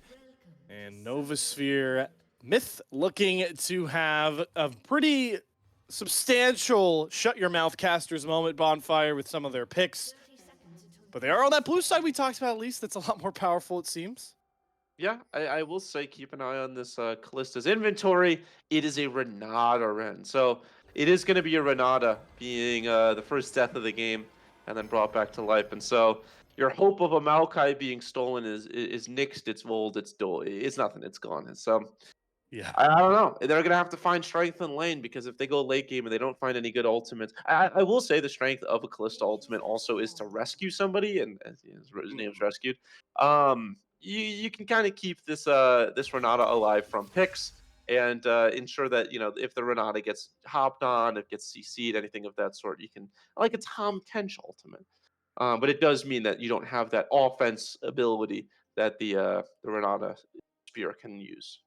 Something we didn't notice, and it's our bad for not paying too much attention to client side select, is the fact that Elo Demon's actually on Renekton. Kaladin's playing Rise, which does nullify at least the counter pick for OP Ivy to make that swap. Does make it so that Kaladin's roaming ability is a lot less, and Elo Demon's Renekton not really known for roaming either. So that is kind of cut away, but I guess the switch is made so that they have more control over these lanes. It also gives Danny a lot more onus to get a ton of first strike gold now that he's not melee versus ranged again. Yeah, I'm actually surprised that Ivy and Demon and Danny didn't just swap lanes, because I do think that they would have enjoyed those laning matchups, but they want to stick to their preferred lanes, and so we'll have to see if that's going to benefit them or be a negative towards them. In the bot lane, we are seeing that this Callista already starting to get shoved in a little bit. Waffle just does so much early damage on this Senna, but Waffle's also just burning through that mana bar, and so all that damage, all that push, all that poke is going to start to come to a slow end soon. And I think Rescued and Surge will feel a bit more comfortable in the next 3 or so minutes, or 1 or 2 minutes. Yeah, but Waffle is getting a ton of those good stacks. The infinite scaling Senna. So you understand why going for that spam so much early picks up 2 more stacks. Oh my god, 3! They're going like hotcakes. All those souls to steal away, right? Yeah, but it looks like early on, might see Tritsu go for this gank, but a good Tri-Brush ward alerts Idris and Waffle that they need to back up there as they continue to push forward very aggressively. OP Ivy jumping in here will get the counter-strikes down on the Kaladin, but doesn't have much more in the tank. Jack's going to come a lot more online in those duels as the game goes on. It feels like across most lanes except mid lane, not going to have too much action unless the junglers show up, unless you like poke, which is just all you're getting from Elysium Dawn's bottom lane. Yeah, doing a fantastic job of just getting that poke across. And with Maokai showing in the bot lane, this clear is going to take so long to finally complete. And with the push coming in the bot lane, I actually think that Tritsu just has to immediately rush top. They are pinging towards that scuttle, and so I think they want to try to take that away. A double scuttle would be pretty tough for Tritsu to just take in the face, and so I think they really do need a scuttle. The question is, are they going to be able to get it, as Ivy takes quite a lot of damage there from the Rise. Galden did burn literally all of his mana to do that trade, though, so we'll actually stick around here, as Waffle also is completely out of mana. He is able to recharge some of it, Kaladin is, but mid lane, Susurration looking for the gank. He wasn't even mounted. Will land the Lance Spike, but doesn't get much more than that, just trying to create some cushion, and will path towards that second scuttle, but it's already picked up here by Tritsu, so avoids the dreaded double scuttle, as you said, Bonfire. Yeah, important from Tritsu to be able to do that, as there's the Renekton trade that we all know and love. I will say, very good job negating a lot of that damage from Danny. Able to get the W across before all of the damage came, and so ends up getting some of the healing there as, Alan Here's might be in danger. Yeah, but that's a dismounted Rel, and that's way too low of a health bar for OP Ivy, so the aggro jungler for Elysium Dawn not having the same early impact he did last game, although he did also quite literally and arguably int away first blood in the last game. Yeah, the Amumu early invade was not to be, but this game it's been a lot quieter. I think both teams waiting to scale up just a little bit, wait to get their first back. I actually think There's only been what is that? 2 backs across the board from the entire for both teams, and it was Ivy and Kaladin in the top lane. Other than that, every single member has been on the Rift this entire time in their lanes. So kind of interesting to see. Really is intriguing, right? Is Waffle going to clear out those sight seekers that Surge's Callista can bring to the table to spot out potential roaming and other oddities across the board? Early on last game, it was Novaspehere Myth that picked up that first Drake before Elysium Dawn were able to make a bit of a charge back. Nobody really eyeing the first Mountain Drake just yet. That's mainly because we have a lot of more scaling options across the lanes. Is OP Ivy does get a good trade here, but this is the problem with that melee versus Rise matchup is you get all that damage out, but once you start trying to retreat, Kaladin has all of the power. Yeah, it does feel like Ivy kind of needs to go all in on one of these. Kaladin is just going to win these little trades because, like you said, the ability to just kind of EQ somebody while they're walking away is just a little bit too strong. And so all of these times that Ivy is hopping on, getting the counter strike across, getting the damage, it's great, sure, but they are losing the trades. And so it's not really favoring them as now everybody's starting to get their backs across. And now the only one who hasn't backed is Tritsu. Oh no, I take that back. Tritsu has back. So everybody's back. Everyone's got their items. It does feel like right now Elysium probably a little bit happier with their items in the way that they've backed. That comes with being 800 gold up. But it isn't going to matter too much. Nothing too crazy to come from it. Yep, not just yet. Does give us some time to talk about Idris' summoner choice. Does go with the lethal tempo, so despite the fact that he's throwing out a lot of these Void Seekers. Not really going to be going the hybrid build, it seems. Most of the time when you see lethal tempo, it's a lot more onus on that full AD pathing, but you could realistically still see the hybrid build on lethal tempo. You just usually are seeing a different rune. Yeah. No, I think you're never going to see a Ludens on a lethal tempo. If anything, maybe an Asher's, but for the most part, like you said, it's going to be mostly AD. That's where the strength of the Kai'Sa comes from, and yeah, I like that. AP Kai'Sa is great, but when you've got a Silas, there's really no need. I think you normally go AP Kai'Sa when there's a Tristana mid or maybe you go Kai'Sa mid, something of that sort. I think there's more than enough AP for this team. There's no need, and I also don't think that the poke would be that great. Here we go on the top side. Yep, gets the counter strike. Still going forward this time. The phase rush is really paying off, though, for Kaladin. If he gets a couple of those combos off, he can get away. Unlike Elo Demon can get away. Does get the Nature's Grasp root onto Danny, and they do pick up that first Drake. There's a root for Surge. Surge caught out, and there's a big Pheromancy Magnet Storm. Sussination is back to his old self, and Idris is going to pick up first blood because of it, but he's got Elo Demon on his head. There's the Dominus, the power of this Renekton now coming across, and Sussurration and company might be too far forward. Rescue doesn't fall, and it's all up to Elo Demon, picking up the double. Sussurration finds Tritsu, and it looks like at the end of the day, it's going to be an even 2 for 2 unless the healing from Elo Demon comes across the killing spree. The shields from Rescue, Sussination can't get the trade, and the Croc is unleashed. An early Crocodile, yeah, that'll chomp your face off right there. 4 kills for Elo Demon. All 4 landing in the pocket of the Croc, and that is going to be a strong Renekton as this game continues forward. Holy moly. You go into an early fight, you really need to make sure that you're killing the best early game champion, maybe in the game right now. And this Renekton absolutely feasts. This is going to be a massive power spike for the mid laner. Funny to say that, right? For the mid lane Renekton, but 4-0 is absolutely disgusting. What a way to turn that fight around, because Sussurration, was back to his usual antics. That was a huge Pheromancy Magnet Storm. He hit like 3 or 4 members, but the Rel isn't there for the damage. Doesn't have the sneaky damage like an Amumu might. And Elo Demon certainly had all the damage in the cards now in just such a great spot like we talked about, and very comfortable taking these trades with Danny. But Sussurration is around, but once again dismounted. Yeah, I do think that Danny should be fine in lane for the most part. I think Silas is okay in these extended trades. I think Elo Demon really is going to be their strongest when they're in those big team fights like we just saw, hopping onto the back line, killing the Kai'Sa, killing in the Senna. That's where the strength of the Elo Demon is going to come across. But in lane, Danny should be fine, for the most part. As in the top lane, Ivy. Good flash from Kaladin. OPIV has to flash out right after. And that little battle, the melee range battle, continues on. No teleport available for OPIV either. Kaladin has his, and just going to be able to get a couple of plates and really start taking over this top lane matchup, despite what we saw from game number 1. Yeah, this Rise is doing a fantastic job into the Jackson. Uh-oh, Ivy might be in some trouble here.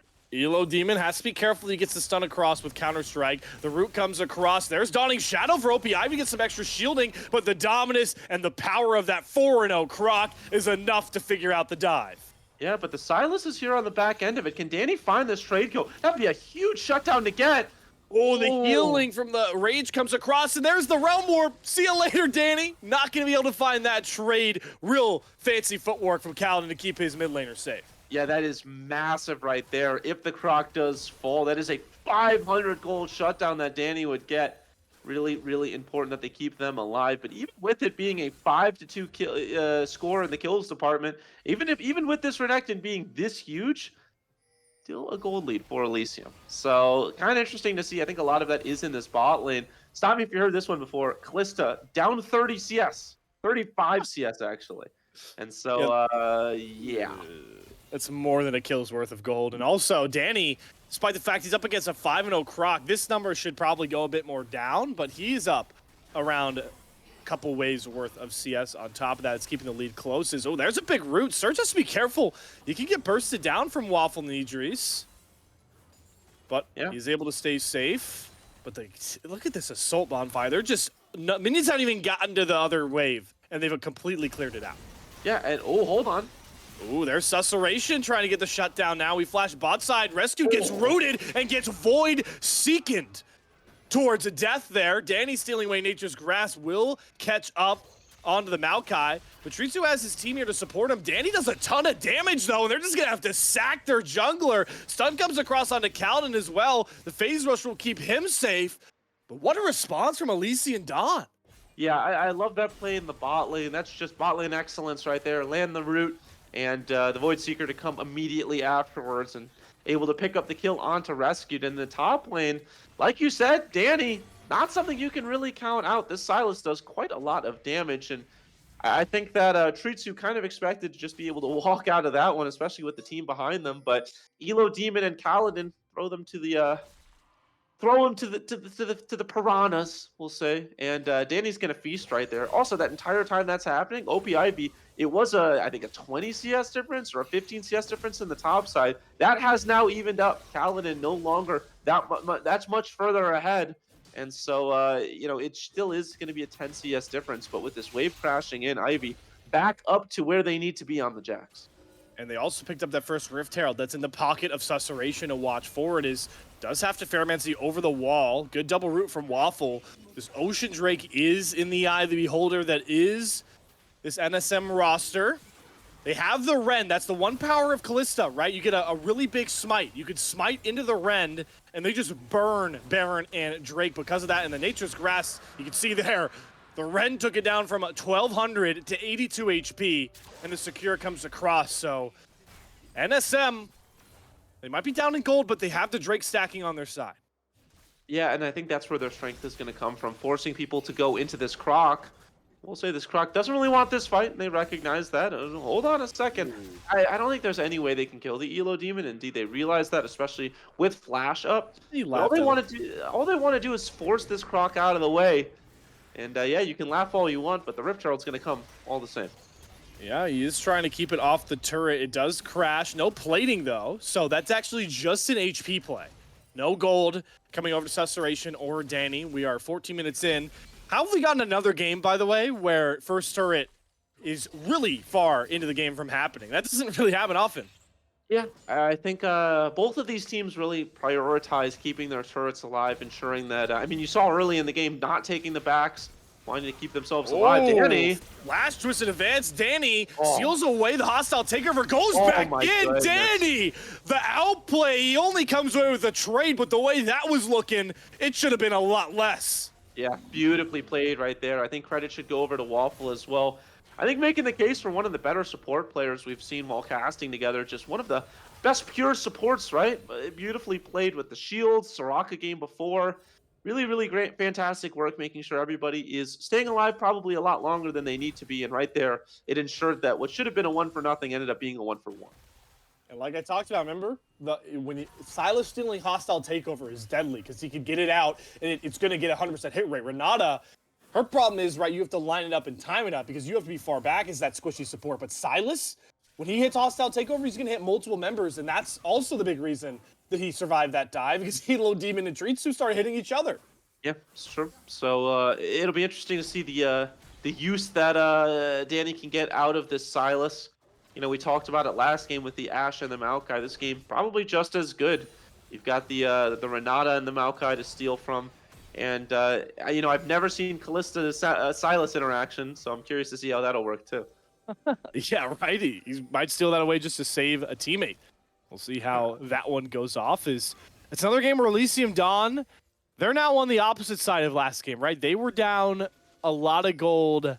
Oh, no, this is the repeat, right? They are leading by a lot of gold, but it still feels like Novaspehere Myth are in this one. This time because of guys like Kaladin, who's doing so much damage, but he steps too far forward, gets stunned up. Magnet Storm, there's a good hostile takeover from Rescued. Everybody's punching each other on Elysium Dawn. The Nature's Grasp stuns up a ton, but they can't jump onto any priority targets. It's all a defensive play for Novaspehere Myth. Yeah, and here's the fight that we actually were expecting to see. IB and the Renekton in the top side. This is the real heavyweight matchup that we were all hoping for. OP IVS, be careful. That's a 6-0 Renekton with Dominus popped. You don't want to mess with him. Just seem to be taunting him with some of those emotes. And that Dominus coming down is big for OP Ivy, but I still think he has no shot in a 1v1. Yeah, I think at least right now, IP Ivy probably needs a couple more items, but that is going to be the first turret finally falling in the bot side as well. 2 turrets for 1, half off, we'll say, as does feel like Elysium are starting to get some leg room in this airplane seat. They're starting to kick back. Turbulence is gone, and this first class seat's starting to pay off. Yeah. Novaspehere, they're not real happy with their exit row. Maybe we'll give them. Yeah. Still punched in. They're sitting by you're top of an airplane, and it's you're next to a, what is it, the seat where it's like in case of emergency you have to be the one to open things up. It's kind of where they're sitting right there. They have to open up in case of emergency, and maybe it's not an emergency right now, but they have to start getting that slide ready because very soon we're getting ready for a crash landing. I love sitting in the exit row. I sit in the exit row every time I can, personally. Really? So yeah, you get so much leg room. It's on most flights. That is and, true. We're the tall boys, so. I don't think I've been on a flight. This is totally unrelated. I think it's been like close to 6 years since I've been on an airplane. I hate airplanes. I will take trains and drive as often as I can. Interesting. Yeah, I fly multiple times a year, every year, since I've been little, I think, by this point. That is true. That's also because you're in California, so you're so far from everything else for the most part. Yeah. You're just kind of in your own little area. In my own little area, I am. Just like Elo Demon setting up his own little area towards the bot side. Surge, my God. This Kaisa is actually going that AP build, and Rescued, you weren't supposed to take that realm orb, my guy. Oh, he's lucky to be alive.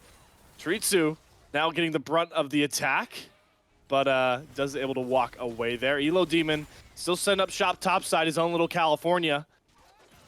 Starting to knock down turrets, but Elysium Dawn with Elo Demon topside, they'll be able to stop this really key dragon stack that was coming across for Novaspehere. Their consolation prize will be that second Rift Herald.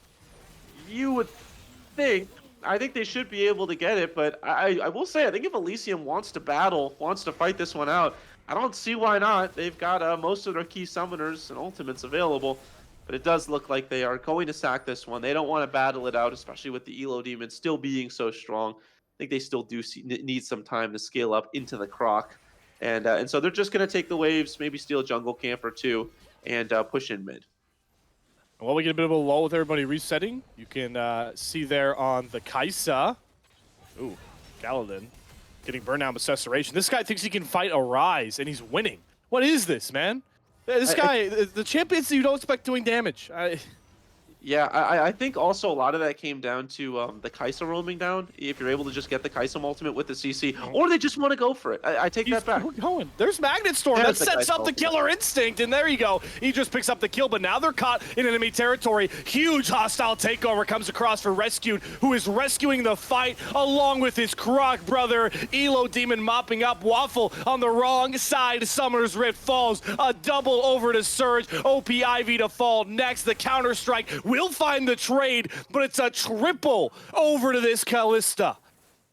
Important kills, right? Those are important kills to get, and it's so important that it was onto the Callista as well because, yeah, your Croc 7-0, but who the hell is going to do damage other than that? Well, it's going to be the Callista. They have the Bork now. They have the Berserker's Greaves as well, or the boots. I'm blanking on the name. Yeah. Berserker's Greaves, I was right. So You're right. very important to get, as Danny wants this fight. I don't think they want that. Kind of a wasted teleport. And so the Berserker's Greaves, along with the Bork, Callista's gotten through the worst of it at this point. I think that the dog days are over for this Callista, and Look at that buy hopefully, they just got. yeah, I mean, hopefully there are more important things to come. And like you said, yeah, that's a huge buy. I think this Callista is starting. They have to split focus now, right? There's gonna have to worry about this Renekton still, but now you also have to start worrying about this Callista. I'm trying to think. Is that so? That's either a Rage Blade. Is that the Rage Blade path, or is that a Gnasher's Tooth? I think it's probably a Rage Blade, although I do think that Callista does get AP scaling on the Rend, and so, you could potentially see that. I'm curious. I'm curious the things you build into it. No, I think that's a Gnasher's, Interesting. which would be really intriguing. Yeah, I think that's the Gnasher's Tooth build path, which is intriguing. That they get any AP on Callista. I might be incorrect, but We'll have to see. We will have to see.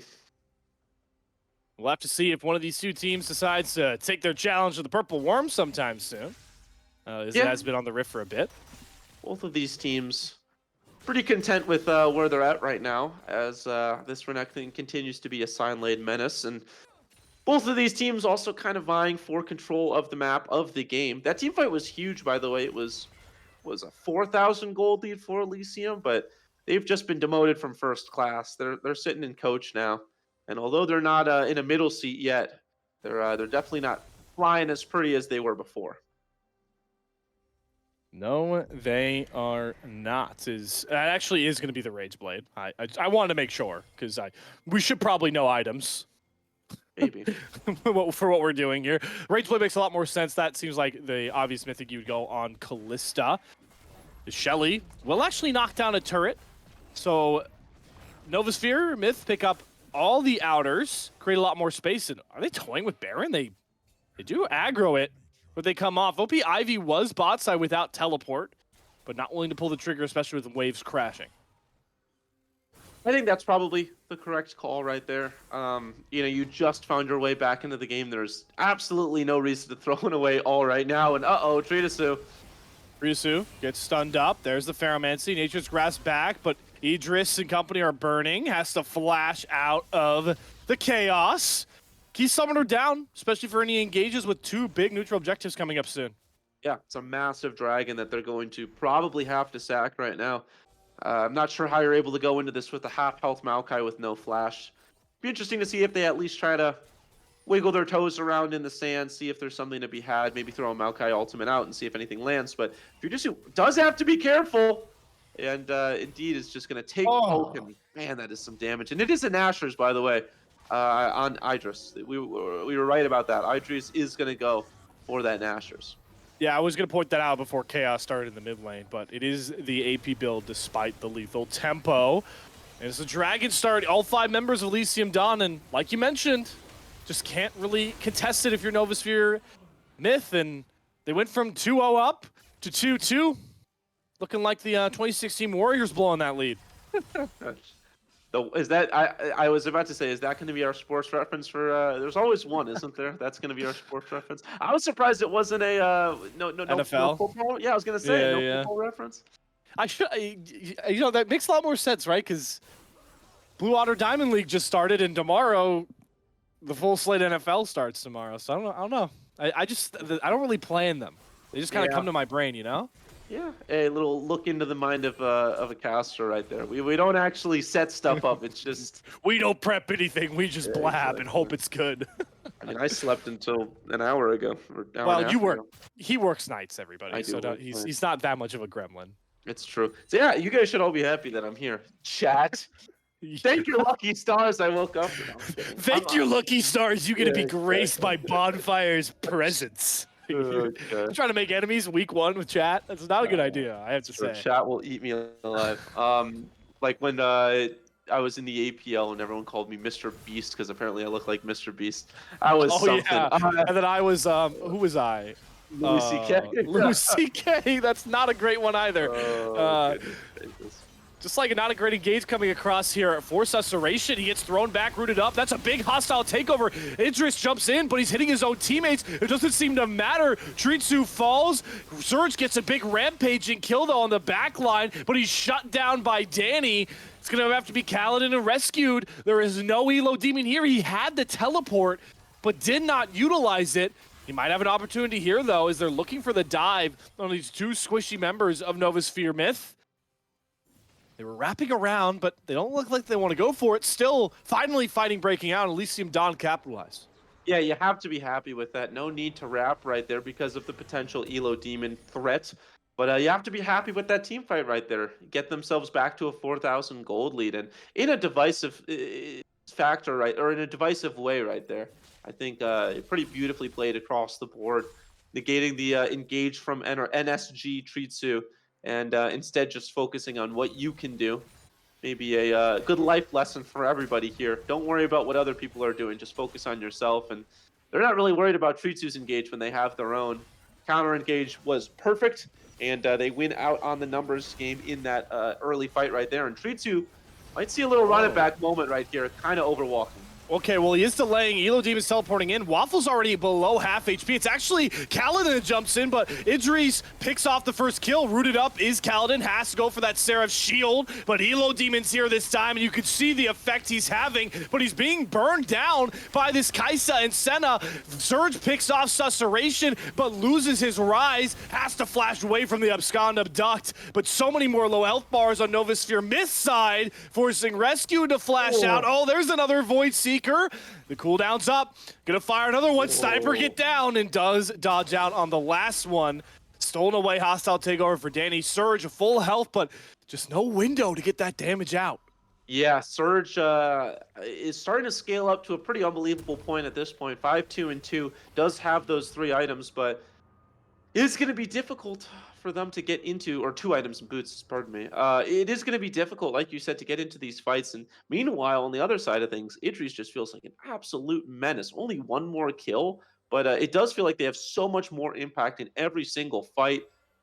And yeah, it's just so difficult for this Callista to do the damage. It feels like a lot of it is being shouldered by Kaladin and Elo Demon. I feel like if Surge is able to get most of their damage across these fights, could look a whole lot different. Although I could say the same thing for Ivy. It doesn't feel like Ivy's been a huge factor in any of these fights. And so if the Jacks could get involved, these fights could look a whole lot different across the board. So there's a couple of members that really haven't done their heavy lifting yet. We'll have to see if once they do, if it gets a whole lot easier for any of these teams. And despite the fact that Novaspehere Myth are down in gold and they have been for a while, this game from a carry perspective has played out how they probably want to. Renekton is a big mid-game power spiking champion. And you want him to carry the load into the 30-minute mark, which we're approaching, because Kaladin's rise and Surge's Callista, that's when they hit those 3-item power spikes, they start doing a stupid amount of damage. But like you mentioned, failing to have that impact just yet, but still very much in this game with both these teams eyeing Baron once more. They're teasing it, Bonfire, but they're not going. Yeah, I will say I really do enjoy the Umbral Glaive on Waffle, because how many words were there over in that pit area? God, right? It's like 4 or 5. Those are all gone. Waffle getting really good use out of this Umbral Glaive, and yeah, Tritsu's gonna hit that. I don't think they're gonna split, but yeah, they are. Yeah, Susurration's not there. This could be a slam. Yeah, they're trading Soul Point Drake for Baron. It's up to the Elysium Dawn squad to delay this, but it's burning too quickly. They have the Rend, they have the Smite advantage, so it's going to be Baron for Soul Point, Drake, the Realm Warp keeping them all safe. That's a trade if you're Novasphere Myth, you'll take 10 times out of 9. I don't know why that was the comparison I made, but you get the point. You take it 10 times out of 9. Let's roll with it. Yeah, no, I 100% with you right there. Just good recognition of what the map is looking like. Now, the thing is, with any Baron, as I will tell my team in solo queue time after time, just because you got the Baron does not mean it is a better trade. You have to push waves with it. And so that is kind of going to be on this Myth squad to do. They need to be able to push waves. They need to get use out of this Baron. They can't just turtle up and hope that the waves push themselves. And so it does look like they are doing that. But if they're not able to get a tower out of this, then I actually would favor the Dragon take. And so it does kind of feel like the onus is on them to show us why that Baron take was better than the Dragon take.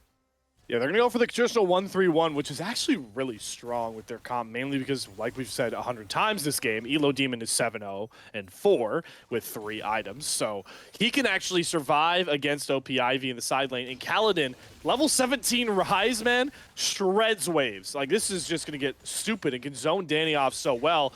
So that Baron take looking better as long as they continue this pressure. The onus is on guys like Susurration and Danny to move around the map and find those picks to knock the Barons off. And they're targeting Kaladin right now, but they lose their mid turret, and they might lose even more, but Rescued just gets popped. Holy cow, deleted. Kaladin now has to go golden. Danny does as well, flashing away, finds the shutdown. Susurration should have enough damage to find the trade and will. And now we flash bot side. The squad moving. They're going for this bot tier 2. OP Ivy, big 3-man counter-strike. They need to burn the turret before they can fight. But Elo Demon says, screw the turret, screw your bat line. I'm cutting all of Elysium Dawn down. Elo Demon is doing some hard carrying this game. 8-0 and 5. Absolute menace to have to go against. They get 2 turrets, and I believe they went out in the kills department as well. If it wasn't for that interesting Callista ultimate with Rescued, things could have gone a lot different in the kills department, but we'll forgive it. And yeah, I'm not actually sure. I think Elysium opting into that fight in the bot turret was a mistake, because that bot turret was going to fall no matter what, and they don't have the turret damage, and so that extra member potentially that they would have had for the damage across immediately fell, and then they were easy pickings. So they did end up opting for a losing fight, but does not end up mattering too much. The biggest thing, though, this gold lead continues to shrink, and both of these teams, I mean, this game is really on a knife's edge at this point. Yeah, the itemizations towards the end of these builds is really what is going to start having a big factor. If you are Elysium Dawn, you do have the full scaling of Waffle, who is now, able to pick up waves. And I'd actually be curious what his stacks are by this point. I don't think we can see, but they've got to be stupidly high on this Senna. An interesting build path, though we do get to see the stacks. 92, actually, I'd expect it a lot higher at 32 minutes than that. 100 is a big range buff. What I do want to get your brain on a bonfire is Void Seeker 4th on the AP Kaisa. There's not a ton of AP resistances, I feel, on the NFG's Myth side, though. Yeah, I think that, I don't know. I think it's just good for, straight AP. And I do feel like this Kaisa wants to spike right now, and it's a little bit cheaper than a Rabadon's. And so, yeah, I think later in the game you're probably hoping for a Rabadon's. But at least right now, especially with all of these important objectives happening, if we could just quickly look at this Kaisa's gold, I don't think they have the gold for a Rabadon's. Yeah, they just don't. They aren't sitting on enough gold. Actually, at this point, they might be. Maybe it was a bit of an issue. Maybe they should have gone Rabadons. I mean, they can start building large rods for Rabadons right now. But I think you're right. I think I would have rather had a Rabadons. And I think my previous point about not being able to afford it is gone. I do think they probably should have built the Rabadons right there. I just understand, like, you want Void Seekers to chunk the front line like Tritsu, but he only has... he doesn't have that much AP. He is a Warden's Mail. I think that's building towards a Frozen Heart for guys like... the Jack Show, on the Maokai. Yeah. I don't know. There's just not a ton of resistances to worry about, but we'll see if it has an impact. I mean, there's a Void Seeker. Surge takes a 15% health bar chunk. And here comes that potential soul secure Hextech Drake. If you are Novaspehere Myth, you have to take it, and they will start it up. But will the fight happen? There's the turn from Elo Demon. Waffle is deleted. Hostile takeover hitting the back line as well. That's the 80 carry down for Elysium Dawn. But all the hecticness in the pit. So many Zhonya's OP. Ivy goes golden. It won't matter. Elo Demon and company cut him down and find an ace. That is a beautiful play right there, and I think they can end. I think that they can go to end right now. They can at least get an inhibitor, maybe even get a Nexus turret. The Waves are not in a fantastic position, but these death timers are pretty massive. 30 seconds on almost everybody other than Waffle, and so they can at least make a pretty big push right there. More importantly, they get the Dragon and all of the gold that comes with the kills. So even if they do not end, they set themselves up in a beautiful position, and that's just a beautiful play as a whole. Waffle, the first one to fall, immediately gets picked off, and then being able to land that Renata ultimate onto the Kai'Sa, get the back, kill the back line, the very, very important Kai'Sa, makes it so difficult to play that out. And even though Ivy and Danny did as much as they could in the front line, absolutely shredding through some other members, it just didn't end up mattering because you don't have the Kai'Sa damage, you don't have the shielding or the healing that Waffle provides, or the Waffle damage. And so it just doesn't feel that good. I will also say, don't want to point it out too much, but Idris, both summoners up, choosing not to use either of them right there, and dies. Yeah, easily can cleanse hostile takeover. So that's certainly really painful. And that's the problem with playing Senna, right? Late game is you have a lot of damage you can do, but you are also the squishiest member on the entire map. And when Renekton comes at you, you will die in half a second. So Waffles has to play better positioning-wise in these fights if he wants to have a bigger impact. And both these teams now going to dance around that Baron pit. Tritsu getting the brunt of this poke. As long as Idris can continue to hit these W's, it's going to have a big effect. But Elo Demon might get picked off, has to pop the Dominus, has the Sterex, has a lot of healing. Big hostile takeover, but Surge finds Danny. OP Ivy in the backline is popped like a cherry. Everybody falling. Idris gets one trade kill, but the Callista power is just too much.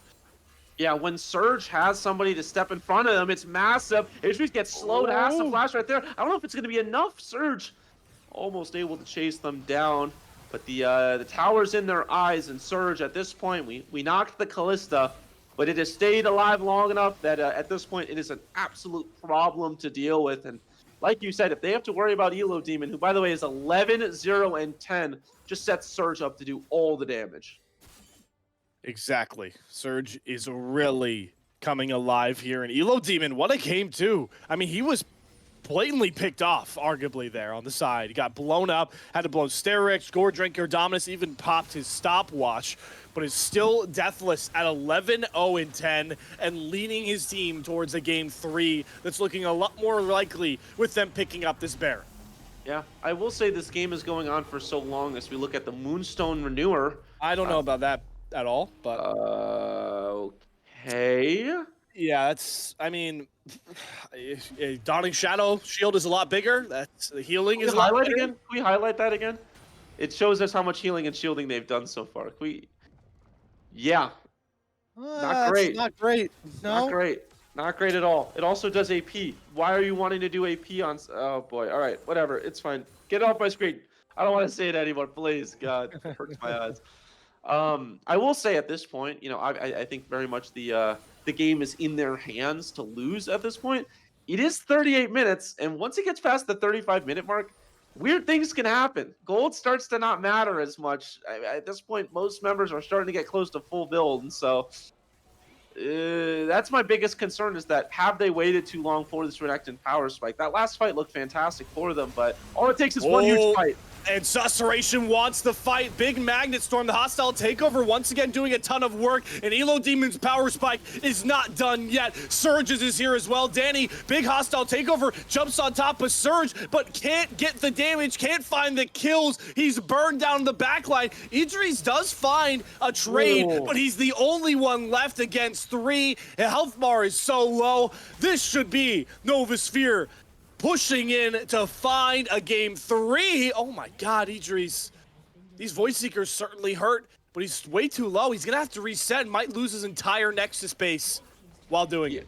Yeah, I don't think that there's anything that this Kaisa can do. If they can Oh, blow up he's going Surge, for it. maybe. Goes Oh, it's gonna be golden. close. I don't think so. No, it's Twisting over. advance. No, too low. The shutdown, the ace, and Novaspehere Myth with the wackiest comp we've seen in a while say, shut up, Bonfire and Slayer, and push themselves to a game number 3. Yeah, and don't twist your words. Don't think too heavy about it. That is an Elo Demon game through and through. Yes, Surge came in near the end on the Callista, and the damage was there for the Callista. Don't get me wrong. But if Elo Demon doesn't go 12, 1, and 11, I don't think this game is ever even in a Callista's hands to carry. Just a massive, massive game from the Renekton. And yeah, unbelievable work, and across the board really was the biggest member in the game. On the other side of things, Idris 9-5 and 3 did as much as they could on the Kaisa, but just kind of fell short. And even though the damage was huge and the CS was even huger, did not end up mattering. But yeah, no, as we can see in this damage chart, Idris did a ton. That is 56,000 damage. Surge did a lot as well. That's 37. And Elo Demon only did 29. But again, I still don't want you to look at the graph too hard. Elo Demon should be your MVP of that game. Elo Demon wants the series to go the way of Novaspehere Gaming through their Myth squad. And, well, we're going the distance, kicking off the Diamond League, folks, for the first time. Game number 3 is on the horizon, so we're going to take another break real quickly and get towards that Game 3 draft in just a bit.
Welcome back, everybody, to the start of the Blue Water Diamond League, and we're going the distance here after a very, very big win from Novaspehere. Myth in game number 2, and they certainly had some picks that we questioned on the desk here as we went through draft, and I will always happily be wrong and happy to be proven wrong.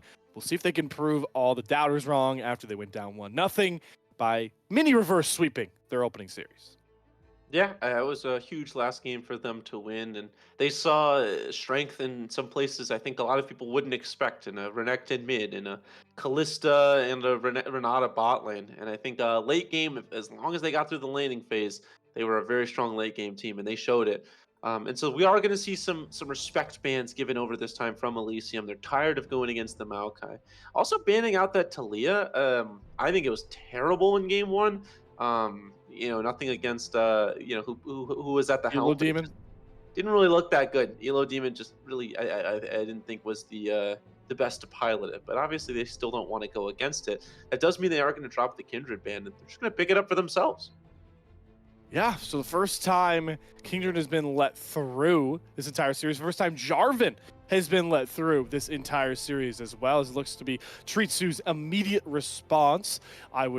I would think this is going to be locked in by all regards here. I think J4 is just a really good response to Kindred in a lot of ways.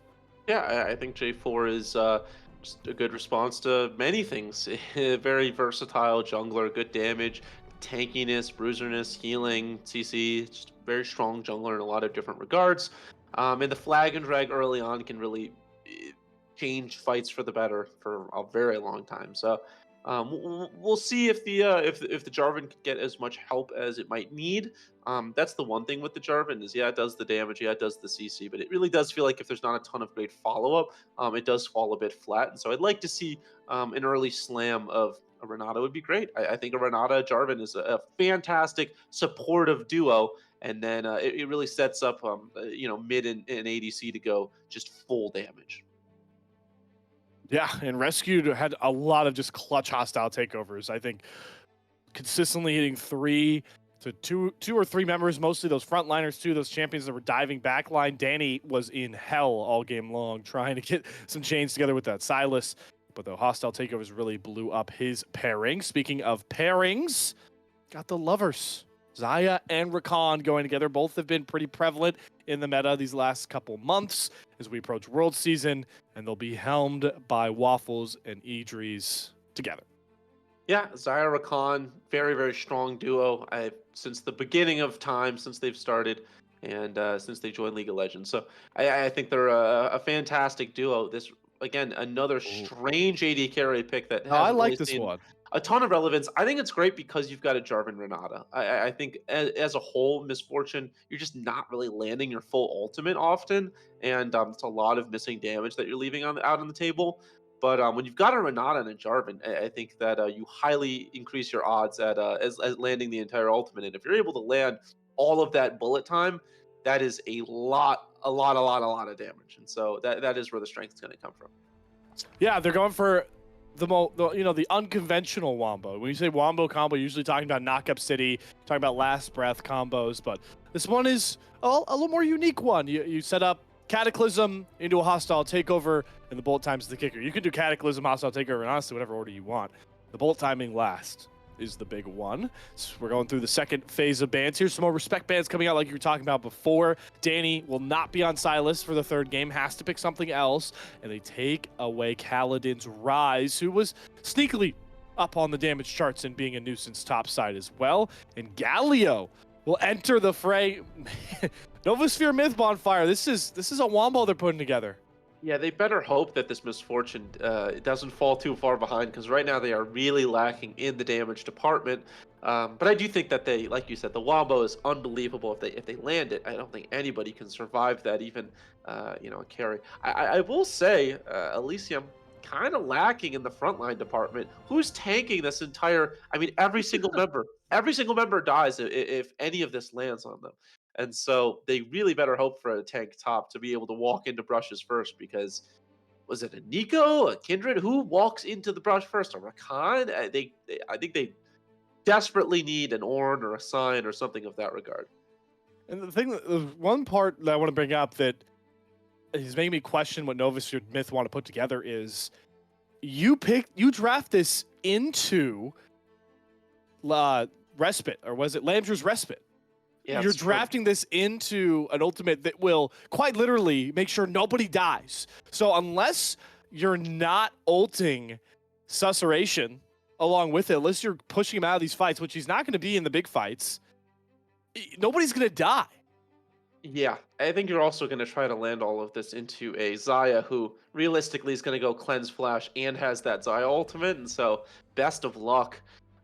They do need another damage threat, and so I do like this Vlad pick. It's not part of the whole wombo, but just good scaling damage, and so Right. it's a good plan B, right? If this whole wombo doesn't work out, you just hope that the Vlad does Vlad damage, and is able to kill one of these low health members, and so both teams have their strategies. I think the question is, are they able to execute on them? And I'm not going to guess. Well, you know what? I am going to guess. I don't really care if I get Say the flamed bold for... face lie. Yeah. I'm not. I'll take the flame if I get the top mid combination wrong, but I'm pretty confident this is Elo Demon on Galio, and that is going to be a Vladimir top. Doesn't really make a lot of sense in my mind to send that Vladimir mid. Galio can't really... Galio's not a top laner, right? But I will say, one thing, Bonfire, is OP Ivy, we didn't really call his name too much when he picked the Jax last game, had a much better impact on the Scion tank. Malphite gets through for the first time, immediately lock that in. I feel like that's more his bread and butter from the limited action we've seen. Yeah, I think Elysium have a pretty good wombo themselves with a Rakan Nico Malphite. And then you just have Xayah and Kindred doing damage on the back end of things. So, I mean, a Malphite ultimate does really set up the Nico ultimate perfectly. Same with the Rakan ultimate. That could be where a lot of their strength comes in. Certainly could be. I think that it's just all really coming down. It's interesting. It's funny. They're gonna try and out wombo each other in a way, but like you mentioned before, Elysium Dawn is really well equipped to survive a lot of what Novaspehere Myth want to do. I will say, if you are Susurration, you drop Lamdru's Respite and nobody dies, that ult isn't healing everybody up to max. Like, they're still going to be stupidly low. So Right. maybe the kills won't come across from the bullet time, but if the combo comes across regardless if everybody is immune for 5 seconds, they're probably going to get deleted after it drops. Yeah, I also will say the Lamb's Respite really strong into Vladimir. Picking that into a Lamb's Respite is your ultimate is supposed to one-shot somebody, you get out, hopefully get the carry, but Lamb's Respite should keep them alive. But like you said, staying alive is great and all, but if you can't do anything, then what's the point? You still lose the fight. You're just negating gold. And so as long as they have the damage come across, they should still win the team fights. It's just the question of, do they lose the kill gold? It's yet to be seen. It's going to be a real chess match between these supports, too. I think it'll be fun to watch because Rescued, the quickness, the Rakan ultimate. I know not a lot of people know the name of it. It's a weird name for his ultimate, to be honest with you. But if he can get out of the way of hostile takeover, he can get out of the Cataclysm. If he charms up bullet time before it even gets any of its damage out, if he can get on top, a knock up, anything on to this Misfortune from Surge, it's going to break apart the wombo. It's just this is a really fun way to end the series because both teams have, in my opinion, crafted wombos, but also drafted things that can break up the opponent's wombo pretty well. Yeah, I think that, look, man, I'm always a fan when it's a battle of team fights, right? Like, screw a side lane, screw a macro play. Let me just see both teams slam their heads into each other and see who comes out with the least CTE. So I love it. I'm curious to see which team is going to be able to live past 30. And yeah, we'll see some good fighting here. Well, it's going to be really fun team fights regardless. That's how you want to end a series. And we're going to end our draft segments here for this week's broadcast. It's time to go to that intermission once more, everybody. And on the other side, we're going to figure out if Novaspehere Myth or Elysium Dawn start their season off perfect.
It all comes down to this. The two teams on our slate looking to go 1-0. Elysium Dawn back on the blue side.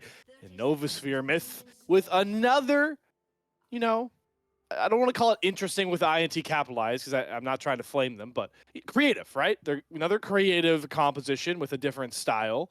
They're trying to capture a win with it. Certainly some intriguing rune in some of our choices for some of these. We get the first strike, Misfortune for Surge, the Ghost as well. I'm assuming Bonfire looking to go that lethality route, really just capitalize on as much damage as possible for bullet time. Yeah, I think that's what it comes down to. And I think you're also able to land it fairly often as well with the E. Just able to just proc that and then go for your full trade there. So I do think it's a good rune right there ahead of the, a Conqueror or a Lethal Temple or something of that sort. That's not Idris, by the way. That is a false Idris. And gonna get rooted up because of it. Ooh. But I don't think there's really anything else to go with this. Good damage, but Susurration, Not let's not, against let's not Susurration. have an Amumu moment right here. They're Oh. getting wrapped. Oh, God. They Oh, I are. can't watch. I can't watch. Flashes away, gets exhausted by Elo. That's a huge three-man route coming across for Danny. And they'll keep Susurration alive, but once again, it's a key summoner down for the Elysium Dawn jungler. They're still fighting this. None of these laners care about their waves. Tritsu's rooted up again, but he is level 2 now, so he's actually a champion. And that's another key summoner dropped. You trade Rescue's Exhaust for Susurration's Flash. Yeah, Susurration is a psychopath. It's good damage across onto Surge, nothing more. But the way that Susurration plays these early games is the most anxiety-inducing thing I've ever seen. It is horrendous to watch. It is like a car wreck. And somehow, some way, it usually ends out okay. Right there, yeah, you do lose the Flash, but at the end of the day, I guess it ended up okay. I don't know. I had my eyes closed. I was too scared. Rescued now loses his Flash. Waffle up-tempoing the bottom lane to get level 2. Rescued having to dodge that knock-up and I would assume feather pullback. And you bring up a good point. Susurration, burning the flat, losing the Flash isn't always fun. But if we're playing the win-loss game, when Susurration doesn't lose a summoner or his life, level 1, they lose. So who's really winning? True. Stats never lie. They're always told the complete and utter truth. So you are right. Here's a stat for you. Susurration has 0 CS right now. Had to back after that early engagement and has not been able to get a singular camp right now, currently working on their blue buff. So we're not going to see this guy for quite a while, but we are going to see this Demon. Gets a double taunt, immediate cleanse from Idris, and now just getting chunked down. Elo Demon has to be careful and falls for first blood. He'll flash in for the stun. You can't flash away from the feathers. Yeah, I'm honestly kind of surprised that Surge and Rescue left him kind of on an empty island there. Look at their health bars, deciding not to trade back into the Xayah, and he just was just able to walk up and get all of the damage across, and so, yeah, I don't know. I mean, it's kind of on the Elo Demon for thinking that they can go in right there with the Cleanse available and the Flash available on the Xayah. I think some blames to be had on Surge and Rescued when you have all this health. You gotta be trading with the Xayah, making them not feel comfortable going up and killing your Galio. Key thing was the Rescued, remember, burn, flash, and exhaust. So those are two key summoners because Rescue was the only one with real CC after that could maybe set up the rest of the play, get that root, get that hook, maybe get an exhaust out. Didn't have it. And that's what happens. Is Rescued still under the assault of Waffle here. Danny might get taunted up here. Susurration's here as well as Tritsu, but nobody pulling the trigger. Kaladin, hello, is very low against OP Ivy. Yep, has the pool as well, so be able to dodge the damage. But it's another game where OP Ivy, you think he's going to be in a disadvantaged matchup topside, and somehow he's coming away with these awesome traits. Yeah, and this is the strength that an early Malphite has. Again, it's a scaling top laner into a tank. I do think that it is going to slightly favor the tank, at least for a little bit, although Vladimir should start to scale up a little bit and is up CS, and so I don't think it's time to hit the panic button yet. So Kaladin's still doing a good job. It'd be interesting to see, did opt to start with the Darksteel, which I think you normally do, on the Vladimir, solely because you want to get that scaling element going. But now is finally able to start to buy a tome, and so, money's starting to be okay.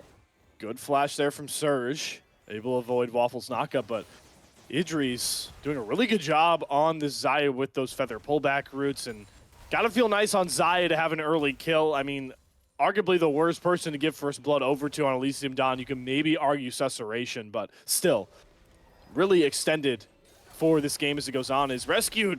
Can't get away from pesky Waffles Rakan. Yeah, I think that is where the strength is going to come from. Sorry, I'm just looking around. Xayah is going to have to be that hard carry because you look across the board at the CS, you look at the damage. Hold on a second. Oh, Danny gets taunted, does avoid the flag and drag, goes towards the clone, does get a double root into that overall damage, and is somehow able to survive the gank without having to burn flash. Huge. I mean, that's huge, right? Because they don't have to burn the flash, and flash is massive on the Nico. If you're able to flash onto a backside target and get your ult off, that is a huge damaging ability and a lot of CC as well. And so keeping that flash available for Danny is very important to have. I will say this entire time that Tristu has been farming, has been helping top and mid. As hold on. Oh, there's the Nico, the Pop Blossom. Does he have enough damage? It's the empowered auto to find it. Danny with the solo bolo. See, I was not even gonna cast it because I didn't see the damn person. It's the Nico moment. And I think Elo Demon didn't see them either. Gotta count the minion waves, I suppose. And yeah, Elo Demon pays with their life right there. That is the power of the Nico. Really good recognition, though, from Danny, right? You can count the minion wave, but that one, I believe, was stacked up against him. So he recognizes, hey, he's not really going to trust the count here because the minion wave is stacked and capitalizes on it. Danny maybe just had to get off that Silas after one too many games to start having a big impact. Yeah, it did feel like at a certain point the Silas just wasn't really working anymore, even with the stolen ultimates. And some good plays, don't get me wrong. It just wasn't doing what they needed it to do. So it's good to see, some recognition of that and trying out some different champions as well. And so far the Nikos worked pretty well. Dodged a couple of ganks, gotten some big roots off, and obviously did end up getting that kill onto Elo Demon. I think we don't see a ton of Galio nowadays, and that's for a good reason. You tend to go high damage mid laners. But it'll be interesting to see once these team fights start because, yeah, these traits are always going to favor Danny in the mid lane.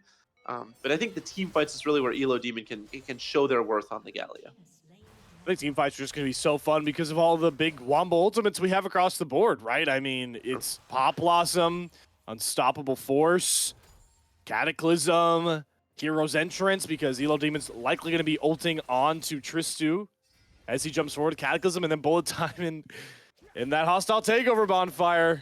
This game is going to be fireworks regardless of who's really leading out of early game. Well, and you didn't even say the quickness on Waffle. I mean, that could be a huge ultimate as well. The Rakan ultimate tends to shift fights and sway things out. So it'll be interesting to see. So, Susurration. Hold on a second. It's a lot of damage. Does have Lemdra's Respite if he needs it, but he has Danny coming across with the Pop Blossom, which forces Elo Demon to flash over. Tristu's now here, though. Flag and drag into the Cataclysm, and Danny forcing to flash as well. Both mid laners flashing, and so is Kaladin. There's the Lemdra's Respite. So Kaladin blows everything, but that pesky Kindred ultimate keeps his mid laner alive. Yeah, and I love waiting to use that Kindred ultimate. Doesn't burn it too early. Especially when they see the Galio, it could be easy to just pop the Ram's Lespit out of fear, but recognizing that might need it later and does have the ability to get out. Didn't even burn Flash on Susurration, and then keeping it so that Vladimir ultimate is moot. OP Ivy wants to try to stop this. I don't think they're going to be able to. Just kind of walking up and then walking away. An onlooker, a bystander. Yeah, I mean, what was he going to do, right? He's not going to out-damage a smite coming from Tristu there. So that's first Rift Herald picked up. It's a big way to equalize the neutral objective take because I didn't really notice it, but the first Drake was actually taken by Susurration and company. So that Rift Herald could help get the gold injection back to even despite the fact they're down that one Drake. Yeah, down one Drake, down 1,000 gold. That Rift Herald could help with one of those things. Obviously not a Drake, but it can help with the gold as Kaladin kind of takes some damage as Susurration hops up, but that's all it's going to be, a little bit of damage. Again, Kaladin on the Vladimir, you feel pretty safe. It is very difficult to gank a Vladimir, and so just happy enough farming up. And it does feel like also Elysium is pretty okay with just letting this Vladimir farm up. No concerns about anything, as Surge is doing pretty negligible damage to Waffle. Oh, here comes the quickness. Tritsu's now here, and the turn's going to come out onto Idris. Hero's Entrance, but a big feather pullback. Idris roots up 3. The support teleport from Danny will come in, but that was all the Elysium Dawn AD carry to keep himself safe. Yeah, not needed. And so it's important that they burn it just in Oh, he went case. to a minion. I saw that turns into a minion. Pesky. It's a stacked wave, but Surge and Rescue are just going to let this go under tower. And so even though it's great that it's a stacked wave, it doesn't really matter unless they really want to go for a tower dive here. They know Trisu's hanging around close. There's unstoppable force. Hold on, Kaladin. That pool was just in time, but he's still very low. The healing too much. The flash forward from OP Ivy. One more auto. The solo Bolo. How does he keep doing this? Unbelievable. Tristu almost loses their life as well on the bot side, but OP Ivy pretty OP right now as they're looking for a potential dive with Susurration here. Tristu has to back away with no health. The teleport should dissuade them from doing so, and they are going to back themselves away, but it's another summoner down that they have to use just to keep somebody safe. And yeah, Demon, you can dance all you want on the Galio. Probably not thrilled about having to use that teleport there. Nope, and that will match the fact that Danny did teleport down there earlier, so Danny's got to be feeling better about that as well. On top of the fact that he's just up in this mid lane matchup, 1-0, even in CS. I'm curious if we could see Susurration stacking on Kingdred. I feel like quietly has been hitting some decent marks. He's up to... No, he only has one. Never mind. Yeah. The numbers we look out for, 3 and 7. Yeah, Not one. I think... Actually, I think it's... Is it not 4 and 7? Maybe 4 and 7. I think it was 4. It is difficult at this elo to just get your marks for free on the jungle camps. It's gonna have to be on champions, and it's gonna really have to be on like dragons and stuff of that nature. It's just difficult to steal jungle camps, especially when there's a mark showing everybody in the game, hey, Susuration's gonna be here. As yeah, 4 and 7. Yep. 4, 7, 10, 13. And so on and so on. But if you have 13, you should probably be winning the game at that point. At that point, if you have 13 marks, the game should be way over. Yep. Yeah, that's definitely a great point to make here. But hey, stacks aren't going to matter too much because Elysium Dawn very much in control of this game, up near teetering around 2K. They've had a lot of control around the Drake pit. They should have the prio to go for this next mountain Drake, as we do see Susurration pathing bot that way. Trisu is top lane to cover for Ivy, who does have to be careful, but the longer Trisu stays here, the freer that second Drake becomes for Elysium Dawn. Yeah, good luck killing Ivy. Has unstoppable onslaught to get out of anything. I'm not sure you're ever going to be able to burst them down. Just wants to drop the Rift Herald, I suppose, for this Vladimir. So it's going to be another trade. Callan should be able to get, I believe, 2 plates here, which, yeah, it's good. But they do lose another dragon, and you talk about dragon stacking and the Wombos being forced into fights that you might not want, especially with the gold difference right now. I don't think that they really want to go for anything, as OP Ivy going to continue to trade up. And he taking some damage, but again, on this Nico, I think feels pretty comfortable. Oh, there we go with OP Ivy again. Unstoppable force. Pool comes out from Kaladin. Did pop the ult to get some healing. Outside, Susurration is going to be rooted up and caught out. Exhausted. Has Landra's Respite. Has to drop it. Doesn't have any support really coming for him either. Danny is going to have to flash away. There's the Pop Blossom. Look at the turn. They're jumping on Elo Demon. Hostile takeover, though, will hit Waffle. The flash forward Featherstorm. Here comes the hero's entrance. Nobody will die. The charm makes sure Surge stays and drops. Topside, though, they do take away OP Ivy, and Susurration falls. So somehow Novaspehere Myth actually come out on top in the kills. Yeah, I think that, pardon me, I think Ivy stayed around a little bit too long, went for that really good trade into Kaladin, but those extended trades into a Vladimir are never going to favor you, and Tristu just comes back and finish off what he started. And good job also, I want to say it was Elo Demon that ended up chasing down Susurration, who really just playing too big for his britches, I feel like, up all the way up towards that bot side try. But despite the fact that Elysium Dawn, they do lose 2-1, they actually barely sneak away with first turret goal, that will really just kind of even out the count. Yeah, very, very important that they got that. And, stop me if you've heard this one before. Idris is the most important member on the team. I think, we're starting to learn what these teams are about, the ebb and flow that they bring to the league. And this Elysium team plays through their bot lane and then some. They are massive, massive bot lane enthusiasts. And you'd imagine it's a good idea when you've got somebody like Idris Caliber on your team. Just an unbelievable talent to have in this league. And so far in this matchup today, I don't think there's a single game where this AD carry has not been at least a little bit fed. And yeah, the damage is starting to come across. And Zaya's a good pick to be fed on as well. That game 1, we saw the Zeri be an absolute problem. Game 2, it was that Kaisa. And this game, it's going to be that Zaya. And so it's cool to see an AD carry pick, these late game important champions and still be good in the early to mid game. And I know it's standard bonfire, but I really like the Kraken Slayer specifically for this game.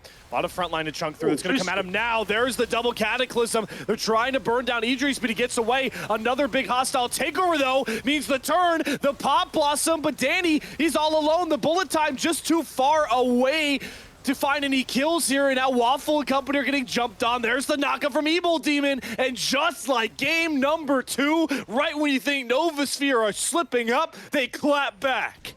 Beautifully played right here. They should be able to kill Waffle as well. Indeed, it is going to be the Galio grabbing it, so a massive ace right there. And it all comes off of killing Idris. I gotta say also, huge credit goes over to Rescued. That hostile takeover, looking like a government takeover right there. Every single member fighting each other, and everything got shut down. There was nothing that they can do. When Idris is this fed, you don't want that Zaya hitting your teammates.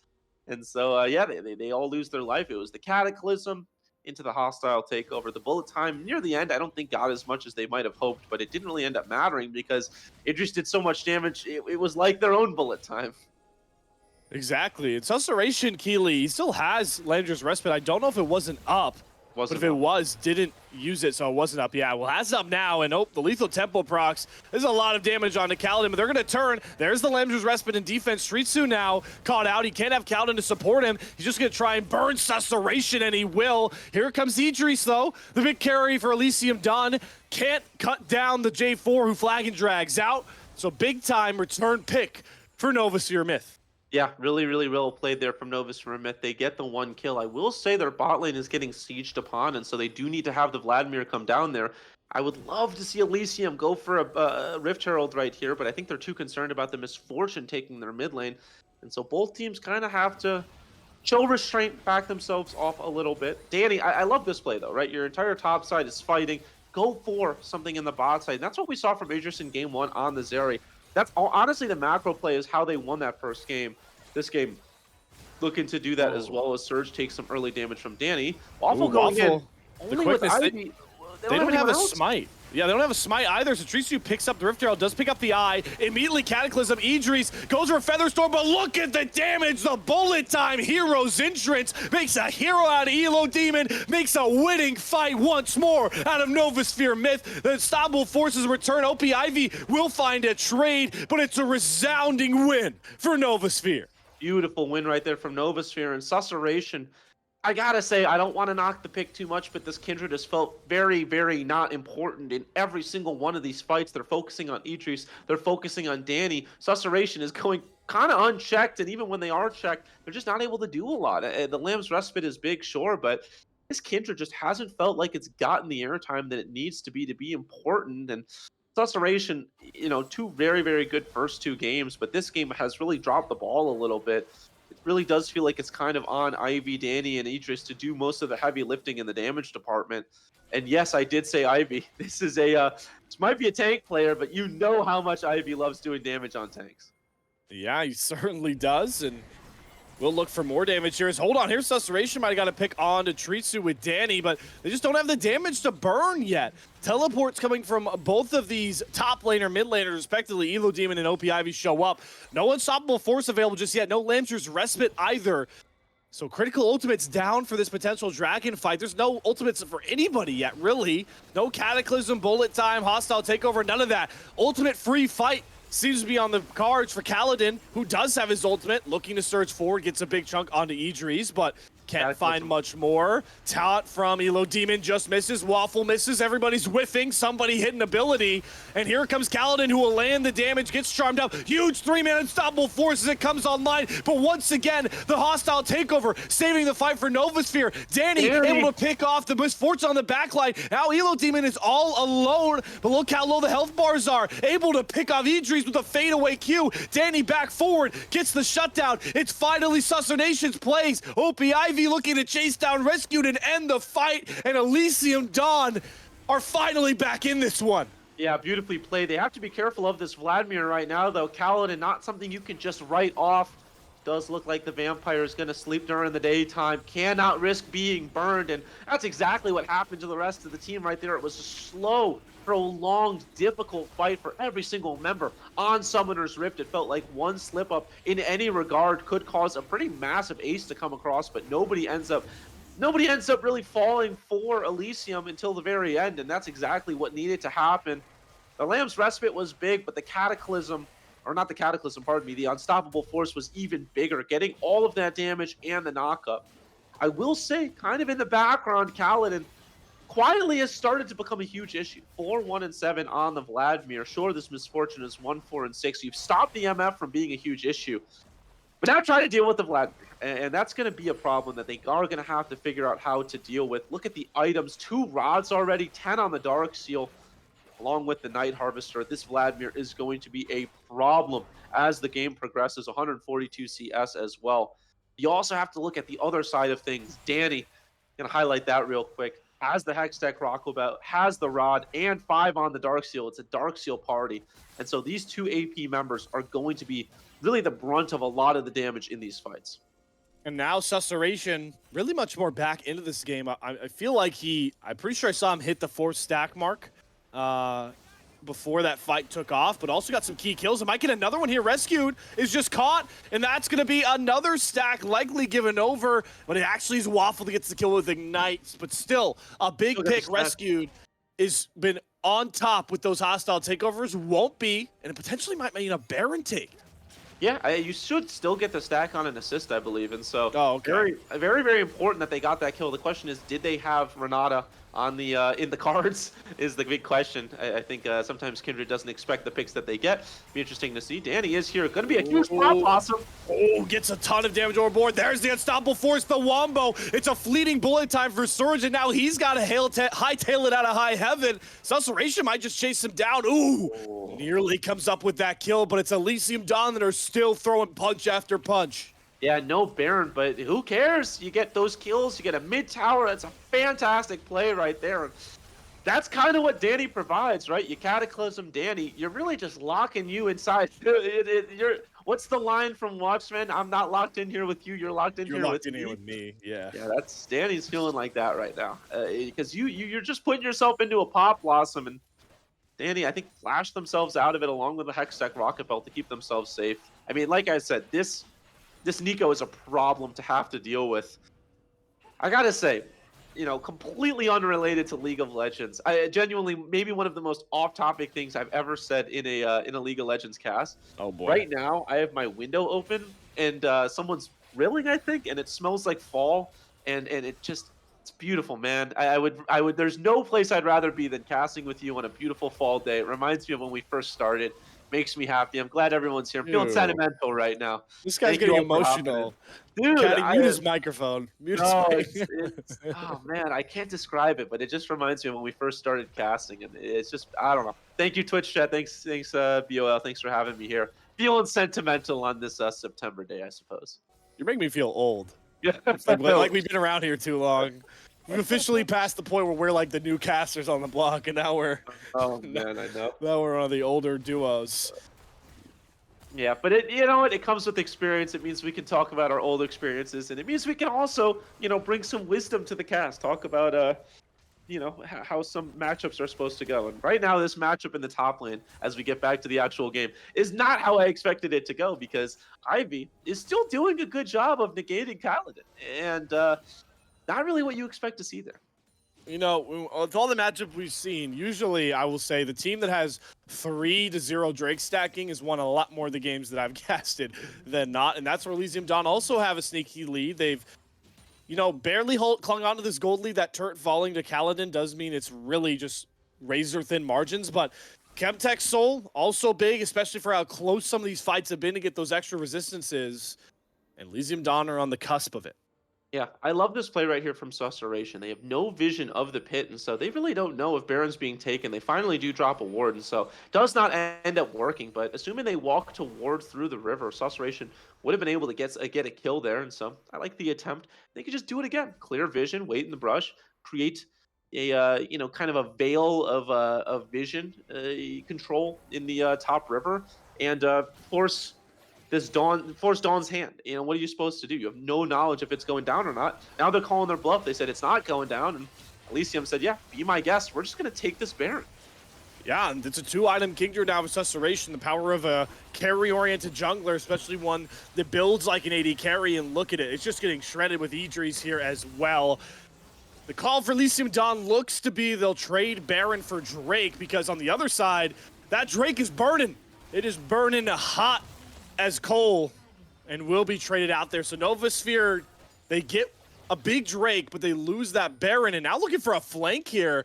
Elysium Dawn have to have an idea this is going on. They Cataclysm Susurration, but he dashes right out. The bullet time is going to whiff from Surge as well, but the shutdowns are coming across. Here's the Pop Blossom, OP Ivy, the solo lanes show up, and Elysium Dawn starting to take a stranglehold on this fight, but Kaladin is still up.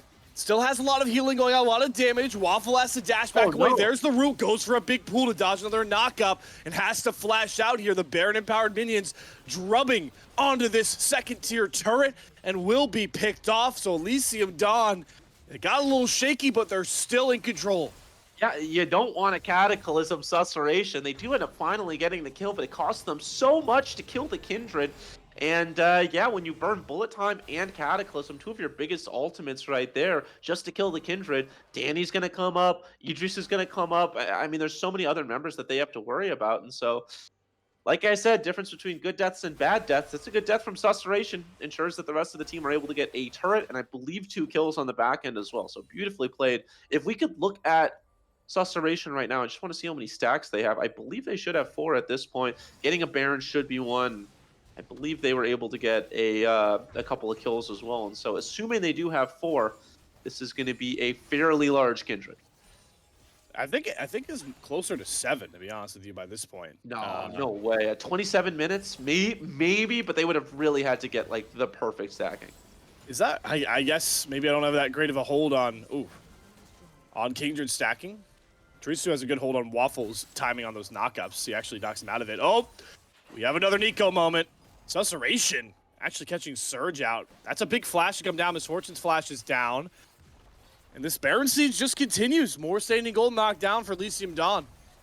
Yeah, you talked about it. You highlighted it perfectly, right? That flash on Surge is massive because there's no cleanse on Surge, and Ghost is down as well. So this Misfortune is really a turret minion at this point, or a cannon minion, pardon me. And if you can lock down, that's huge. Ooh, flash from Danny, though. Trisu trades his Cataclysm for another key flash to come off of Danny's cards. But it really feels like Novaspehere Myth, they're going to have to play through Kaladin to win this fight. He needs to get that big Hemo Plague, get a lot of damage out with that E, and go for that pool, because the way this game is gone, if that doesn't happen, Elysium Dawn are cracking the base and cracking the proverbial egg. This series is open, and they're looking to do it on Elo Demon's head. He's a little too tanky for that burst, though, and the pick won't come across. Yeah, I think you get, I believe you get resistances while you're in your taunt form, so feels pretty comfortable just taunting up and dropping your resistances and feeling fairly comfortable. And life goes on across the Summoner's Rift. Everyone continues to do their own thing. I do like how in Summoner's Rift and League of Legends in general, it's everyone kind of groups together to go for fights, and then everyone just goes about their own business. I need jungle camps. I'm gonna go buy. I'm gonna go, and then they all come back together for their own fight. So right now everyone's on their own timing, doing their own thing, getting their own gold, focusing on themselves. And we'll see when the next fight comes across who was the most successful in that regard. As if we start to look at items right now, Susurration has that Triforce and the Cleaver and the Berserker's Grief. And so this Kindred starting to get fairly big, starting to also be able to get through some of those resistances with that Cleaver and that Triforce. Should feel a lot more comfortable, damaging Tritsu and damaging Elo Demon. And then on the other side of things, you got probably the item made for Xayah, the Navori Quick Blades. And that's fairly massive to have as well. So those 2 AD carries on Elysium should be doing a lot of damage to the front line and the back line equally. One item I want to point out that I'm going to question here. Radiant Virtue on Waffle is really weird to me. I feel like Shirelia's makes a ton of sense, not only for what Rakan wants to do going in, but you're going to try and run away from bullet time. Why not? Shirelia's would be so much bigger and more impactful.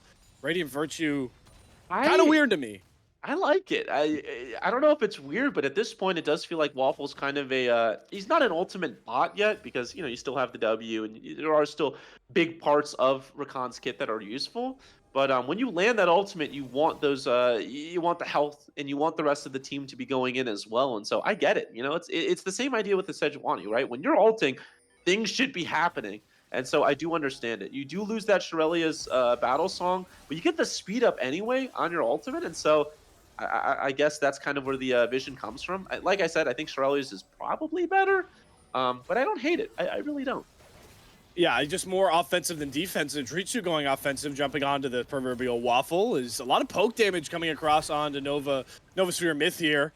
This is another soul secure point for Elysium Dawn. This is Yomu's pop. Search trying to take a battle with Susurration, and he's going to pay for it with his live OP Ivy jumping. It's a backline v backline brawl, but the charms from Waffle keeping his team's backline safe. Elo Demon goes golden. Paladin is rooted up with that stun, goes into that pool. Susurration backside, popping that Lamser's respite, but he will fall. It's a trade of kills across the battlefield. Kaladin rooted up once more. The knockup, he's got no pool. He has to flash away, but he's out healing everybody, and Idris is out damaging everybody, knocking all of them down. OP Ivy will get the kill, but Elysium Dawn have secured themselves a fight win and soul. Beautiful, beautiful, beautiful, beautiful from Elysium right there. Susurration buys so much time for the rest of the team. Again, just a team player. Yeah, 5 deaths is something you're going to look at, but you also have to take into consideration how long did they have to worry about that Kindred right there. Did so much damage onto Surge before the fight had really even started, and then was able to do a stopwatch, was able to, you know, do the Lamb's Respite, bought so much time. And yeah, you talk about Kaladin doing a ton of damage. You can't do so much damage in everybody's face. You want to go unchecked. But when the entire enemy team is focused on the Kindred, kind of hard to uncheck the Vlad. It's the only member kind of outside of that little radius. And so because of that, that was a huge team fight win for Elysium. They have themselves a 7,000 gold lead at this point at 32 minutes. And very, very much in the driver's seat. I'm curious at this point, if we're talking about scaling, Caddy, if we can look at Susurration stacks, haven't seen that in you know, quite a while, how this Kindred is faring for themselves. Maybe. Oh, Kaladin. Kaladin is not Kindred. Maybe, you know, I still think we can safely assume. Probably 7 at this point. At this point, probably 7. I would certainly say 7 as well. Up there, pretty high mark. The gold. I mean, we can look at some of these gold advantages. The main one that is screaming out to me is Idris. What is that, a 4,000 gold lead plus over Surge's Misfortune? Yeah, and even in the top lane, it's not that much of a gold difference. Actually, if you look at it, Ivy is only down, what is that, 4 assists and 2 more deaths. So yeah, if you're Ivy, you feel pretty good about that. Suration feeling pretty good with his range advantage. That's definitely a 7-stack Kindred with how much range he's got. There's Shirelia's pop. Rest of you want to go forward with Tritsu and company. Feels like Novasphere Myth have to fight the way that they're grouped up, and the Baron spread is coming across. Idris just comfortably shoving in the mid wave. OP Ivy shoving in the bot wave as well. There's 3-1-1. Just trying to crash more of these turrets. Susurration, yeah, look at the range. Look at the damage. This Kindred is fully online. Yeah, 100%. At this point, they cannot ignore Susurration anymore, and it's causing them to split up. Like you said, it's the beautiful Baron split. There's no need to even hit the towers if you're the side of Elysium. Just focus on the minions hitting the towers, and Ivy can just sit there, focus it up. I think they should be able to get all 3 here. They're certainly going to try for it. There's 2 of them down. Yeah, there's all 3. This is just really clinical macro play coming across from Elysium Dawn to pick off maybe potentially triple inhib, and the win rate on that is really high, and Tritsu knows that he's going back in. That's a not great unstoppable force coming across from OV Ivy, but he's too tanky to burn down, and Kaladin nearly loses the 1v1 with Idris. And Nether's triple inhib goes down. Featherstorm dropped. Elo Demon just can't get this pesky Zaya. Bullet time whiffs once more to OP Ivy. And look at this. Elysium Dawn, they don't care about the fight. They're just going to take the base of Novasphere Myth. The turning fight is all a consolation because the end is here, and it's Susurration to do it. Elysium Dawn win their week 1 matchup. Oh man, Elysium Dawn tapping them on the shoulder and say, "Hey guys, behind you," and just beautifully played. Honestly, if that doesn't encapsulate the way that this series goes, I don't know what will. It's Elysium Dawn tapping them on the shoulder and saying, look, we just kind of out macroed you. And there were some good plays, sure, where we did see Novasphere Myth, get some big team fight wins. And in that game, too, they showed out really well. But it really did feel like across the board, Elysium Dawn just outbrained them. And so in this game, it was at the end. In game one, it was kind of throughout the whole thing. And in game two, they weren't able to do so. But what a series win for Elysium Dawn. Realistically, we've yet to see a lot of these other teams, but it's hard to say both of these teams aren't in the top echelon of our eight, because they both played very, very good games. They both played very strong games, and Elysium Dawn might be a sleeper, might be a potential. I love just throwing out my takes, but honestly that was a very, very strong series from them. I want to point out though that game three, Sturge's Misfortune, tough. That is third lowest damage on Misfortune, who you drafted her bullet time to be doing the most damage possible. Like, just really wasn't able to line up those ultimates, and that really felt like the backbreaker, because you draft for that wombo and the bullet time. The damage part of it is the most important part, and it did not come through. Well, also Ivy just 26,500 on a Malphite. Okay, yeah, tank, by the way. That's a Chad right there. That's a Chad damage chart for a Malphite. Chad damage chart. You'd love to see it. So I don't know. Across the board, really impressed by the entirety of Elysium Dawn. If we get to go with our MVP for the series, I think it's hard not to say it's Idris.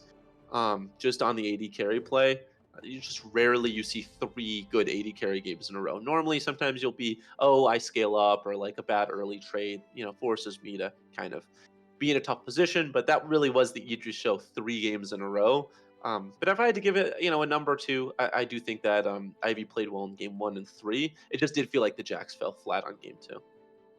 Well, that's how we feel about the MVP performance, but who really cares about a week 1 MVP chart? You care about the 1-0 if you're Elysium Dawn. So they are 1-0 on our fall split of the first ever Blue Otter Diamond League edition. We hope you guys enjoyed. Certainly some entertaining games in this one to start off the split, and it only goes up from here. Big shout out, obviously, to Blue Otter for allowing the Slayfire duo to come on here and cover this Diamond League. A bigger shout out to Caddy, who stepped in behind the scenes to produce this all for us. And we'll miss him next week, but we're happy to get our main producer, Wookie Monster, back. Shout out to all those names I just said. Big part of the broadcast team. Most important shout out to the players and all you guys in Twitch chat flaming us for our takes. I promise you, we appreciate it. We're going to be back here, though, next week. Next Saturdays, we're running the Blue Otter Diamond League all week long. Make sure, though, to check out some of the other leagues. We're big shout out to Yanni and Chibi running the Masters broadcasts on Monday. Next week, you're going to be in the hands of Nyarko and Goferino. So enjoy them. And until then, enjoy your week and make sure to come back for the Diamond League.